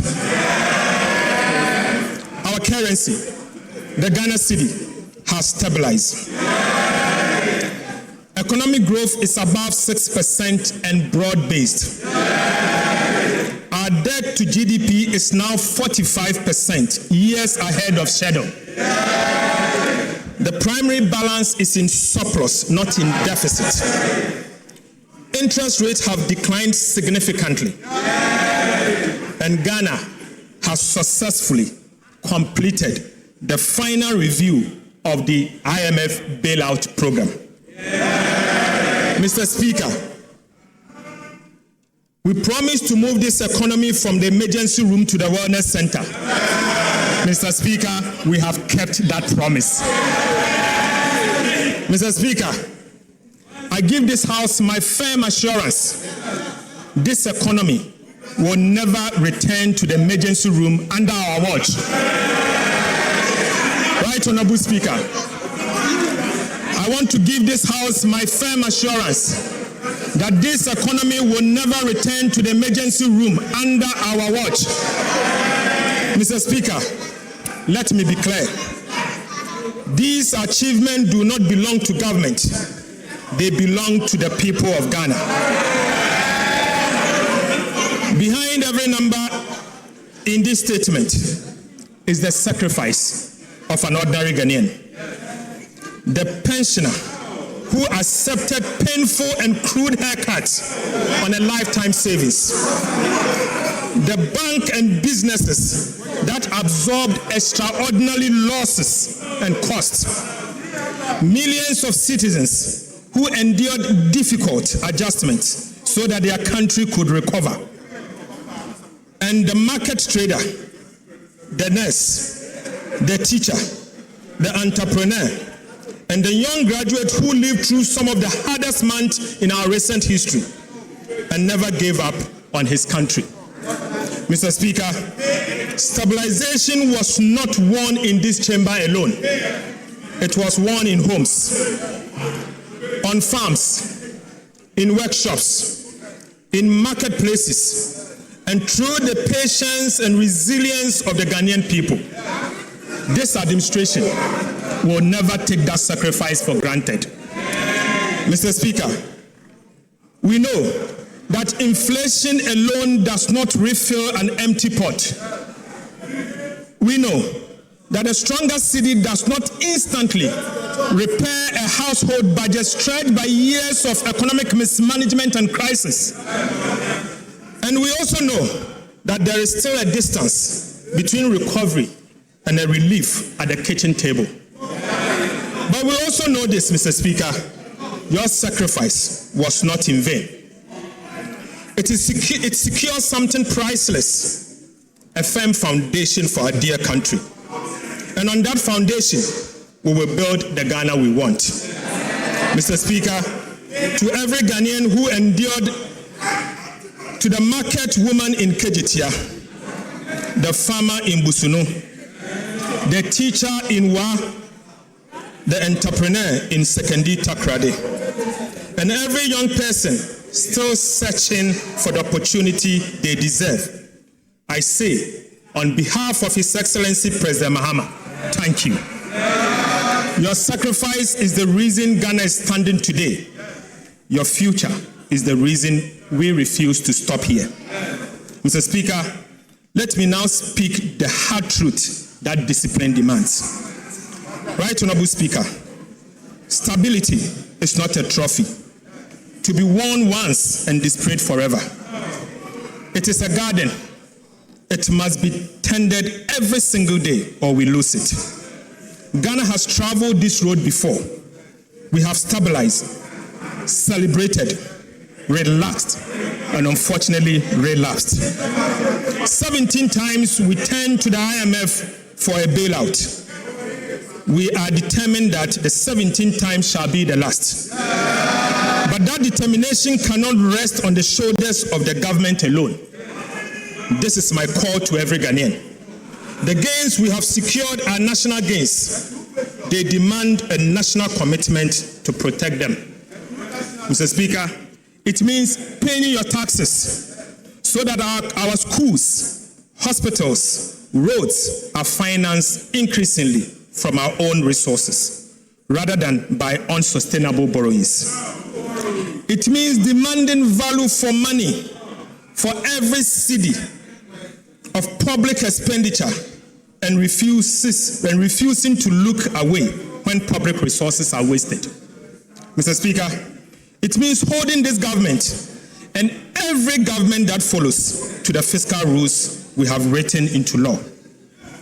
Mr. Speaker, fiscal discipline can no longer be a policy of a minister. It must become the culture of our country. Mr. Speaker, stabilization can never be the destination. And stabilization was never the destination. It was only the price of entry. Ghana has paid that price. What comes next is the work that changes life at scale, the work of transformation. Through the new economy that His Excellency President Mahama will unveil, we will build an economy that does not merely withstand shocks, but create jobs, generate wealth, and grow on the strength of what Ghana produces.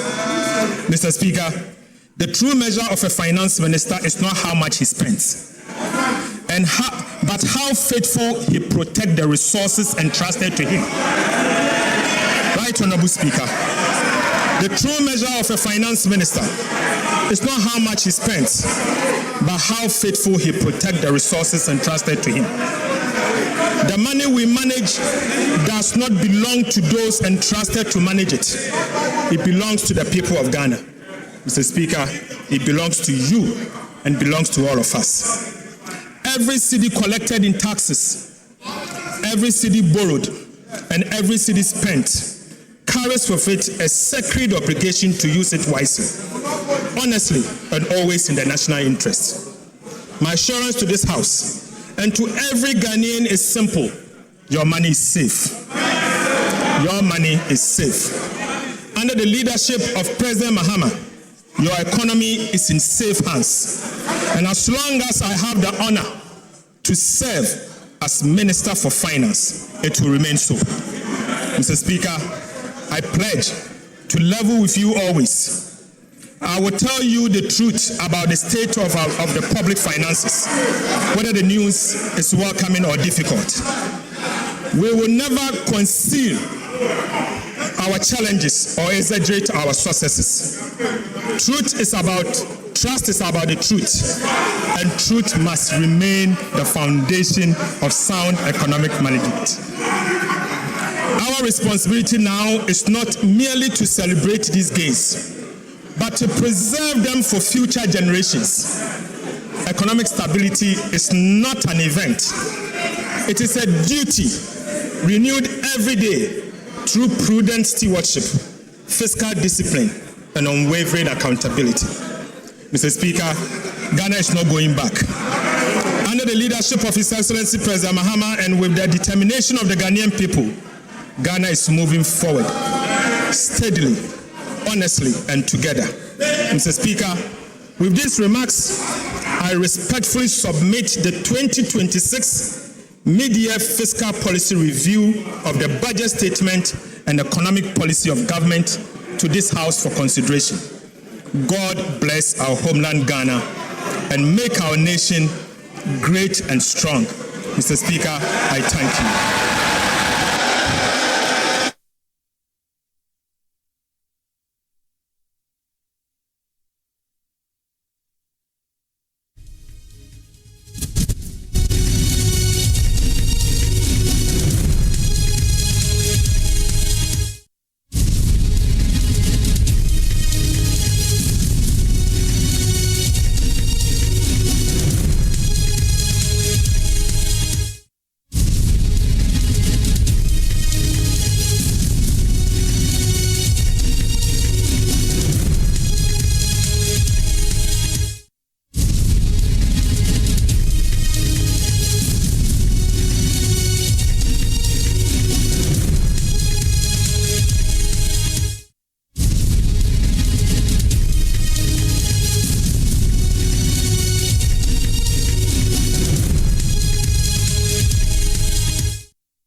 All right, the Finance Minister, Dr. Kasla Tuforsen, just presenting the mid-year budget review. We had members of the majority chant there, Ato is forcing, but he sounded pretty confident about the prospects of the economy. I just want to pick on three things. I mean, because we've been talking about taxes, the minister outlining measures to boost revenue without increasing taxes. These include an ambitious VAT reform, the rollout of fiscal electronic devices, a VAT reward scheme, tighter customs enforcement, electronic inventory systems for bonded warehouses, so much more. Also, he's been speaking about the IMF PCI, the technical framework. He says government expects the IMF board to approve the 37th policy coordination instrument, which will guide the next phase of reforms to 26 policy targets. So, I mean, in summary, the government pretty confident about where the economy is going. Government's position is that the foundations for macroeconomic stability have been restored, fiscal discipline is taking a hold, and the focus now shifts from stabilization to sustaining growth, protecting gains, and deepening structural reforms. We'll be getting reactions from Parliament to the Finance Minister's presentation. As you'd anticipate, the place is going to get animated as is on your screen right now. We are going to hear chants from the majority, the minority. Hopefully we'll hear from the minority side what they make of the Finance Minister's presentation. But I just want to pick quick reactions in the studio from our guests. I want to begin with Mark Bedoabaje, since taxes were top of the agenda before we listen to the Finance Minister. Your reaction to the tax measures announced? Well, obviously, we're not expecting that a new tax will be introduced, and as I've said, since one, the rate will be increased. So we're monitoring to see what will happen. I think these are measures just to block the loopholes and ensure that we rake in revenue from existing taxes. So for me, I think it's something that we support. If there is a way to expand the net, there is a way to block the holes so that those who are not paying will now get to pay for us to increase the tax revenue. I think it's a good. I mean, what were you looking out for in the budget, and are you satisfied with what you've had from the finance? Well, largely, I think that let me say it's fair because I was looking at how we're going to consolidate the macroeconomic stability that we have enjoyed over the period. And it looks like we are likely to achieve all the target that we have set for ourselves. I mean, they are well aligned. Inflation, I'm obvious. I'm optimistic that we are going to achieve the target of the 8 plus or minus 2. The budget surplus, I'm sure we will be able to achieve it. So we are consolidating the gains. It's well anchored. Unless there is a external force that will be so strong to derail the gains that we have made, I think we are on course. I heard a lot about investment in the energy sector. We have complained about cost of energy and even reliability. So I'm expecting that all those investments will translate into a lower cost of energy for businesses and also reliable supply of energy. So this is something that we'll be monitoring critically to see that we achieve that. The women banking, I mean, the statement is too vague. I mean, at the end of the year, I was expecting a definite statement to say that because we've gone far, and I think they have planned all these things. So giving us, if not the exact date, at least a month that all of us will be looking up to see the women banking being operational, because something that our women are looking up to. For the chamber, we have a women wing, and one of the questions they keep asking is that when is the women banking coming? When is it coming? So if it has been established, we want a definite statement that, of course, will put us on preparation for that. The preparation, the DDEP, I think, is one of the areas. Sorry, apologies. I just want us to listen to what's going on right now in Parliament. Honourable Minority Leader.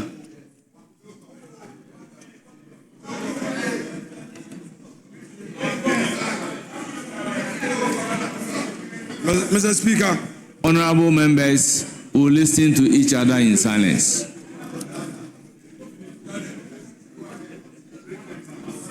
Mr. Speaker, the Finance Minister has just told this House that the true character of a Finance Minister is not determined by how much he spends. Such a statement must cause palpitation among ministers of state. Mr. Speaker, basically, what he is telling all ministers that he is not going to spend, he is not going to release funds to you. Mr. Speaker, already you are suffering and you've been redundant in your various ministries.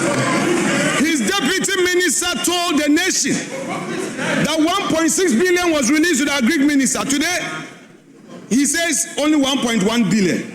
You see, the true measure of a finance minister is not how much he spends. Mr. Speaker, throughout his review, there was no policy announcement for the cocoa sector. The 4 million farmers, the 4 million cocoa farmers are suffering.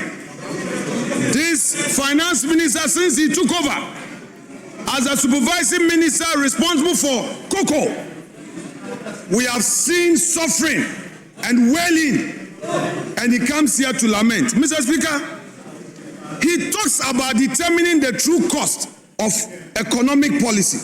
The true cost. He's talking about having met some debt. What he has forgotten, that he refused good counsel from the minority. When Gold Board and Bank of Ghana charges on the gold for reserve policy was at 15%, we cautioned. He didn't listen. Later, IMF forced them to reduce it to 9%. 3 days ago, the governor announced that he was no more going to participate in this gold for reserve. It's too late in the day. You've already incurred losses of 9.6 billion. That is what the IMF told you. And you come here, you're saying prudent management of the economy. Really?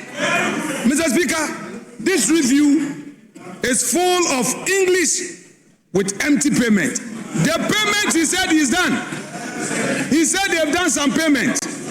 Why didn't he give us details? You paid your party members. You paid your party members. The monies have gone to your party members. And Mr. Speaker, the Nkukon Kitinkiti project has now become protein. Honourable members, I insist we listen to each other in silence. The Nkukon Kitinkiti has become protein for your party executives. They are all cooking Akukon Kwai. It is now Akukon Kwai. Mr. Speaker, I want the finance minister to walk the talk. If you come here and you say 24-hour market, 24-hour market at 42 million cities, and you've abandoned the Agenda 111. The hospitals, that should be your priority. You are not constructing the hospitals. Then you are spending a whooping sum of 42 million, and you say you release 80% to the assemblies. Mr. Speaker, meanwhile, you are using the assemblies, their own allocation, to pay for the 24-hour economy. When there are no hospitals, how do you say you are constructing markets? Mr. Speaker, this review is uninspiring. There is no inspiration.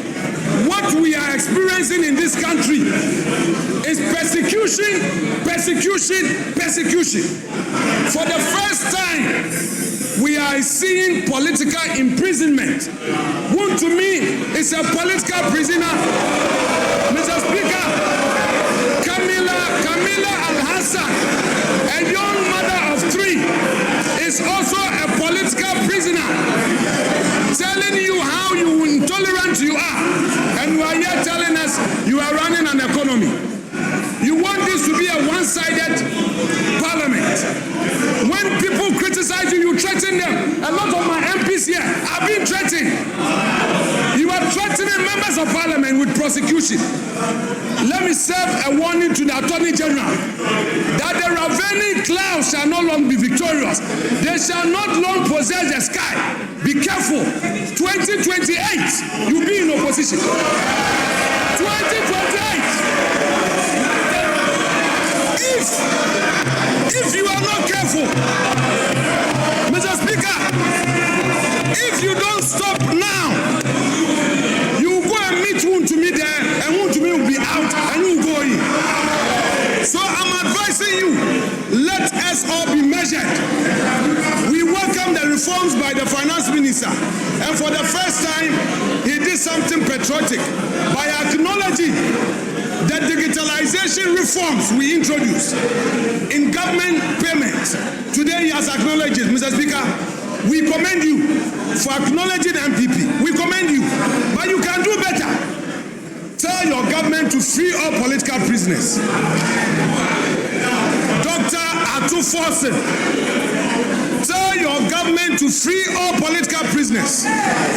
Wontumi deserve justice. Camila Al-Hassan deserve justice. The MPs behind me that you have lined them up for persecution. Listen, you can decide to imprison every MP. It will not shut us down. We will criticize you. We will hold your feet to account, and we'll make sure you account for every city you spend. But you know what? The good news is that you are on your way to opposition. You are on your way to opposition. So you should begin thinking. You should begin thinking deep. Because there in Sawam cells, in Sawam prison will not be locked up. It will open widely for you. It will swallow many of you. From what we are seeing in public procurement, your situation will be worse. So be careful, those of you who are comfortable. And finally, you claim you want a third term. Third term. You are not performing. You say third term. Atuforsen, you are here presenting a budget, and beneath it, It's a third-term agenda where you are going to spend money for people to be calling for third term. We are watching you with eagle eyes. Third term, focus on 24-hour economy. You promise one job, 3 shifts. You promise industrialization. Ghanaian businesses have lost confidence in you. You cancel the 1D, 1F, which was creating opportunity for the private sector. In its place, no policy alternative. Electricity tariffs have gone up over almost 30%. Then you get up, you say you are promoting 24-hour economy. You have sacked public sector workers. Many of the Ghanaian youth lost their jobs. You sacked them. Today you are here. Instead of promising to restore them into their rightful places in the job market, you are not doing so. Then you come, you say we should praise you. Who is going to praise you? If you don't pay and you are holding the money and then you are there tightening belt and only paying your party members, then we should praise you. We are not interested in the books. We are interested in the economy in our pockets. People are suffering, Mr. Speaker. People need jobs. Your youth, even your MPs, they are praising you here. A lot of them are hungry. Your backbenchers, they can't go back home. Your backbenchers, and you hear you say we should praise you. Who will not praise you? It is the same old story. Asem Dadana, Mrs. Say, again, Asem Dadana, Mr. Speaker, I rest my case.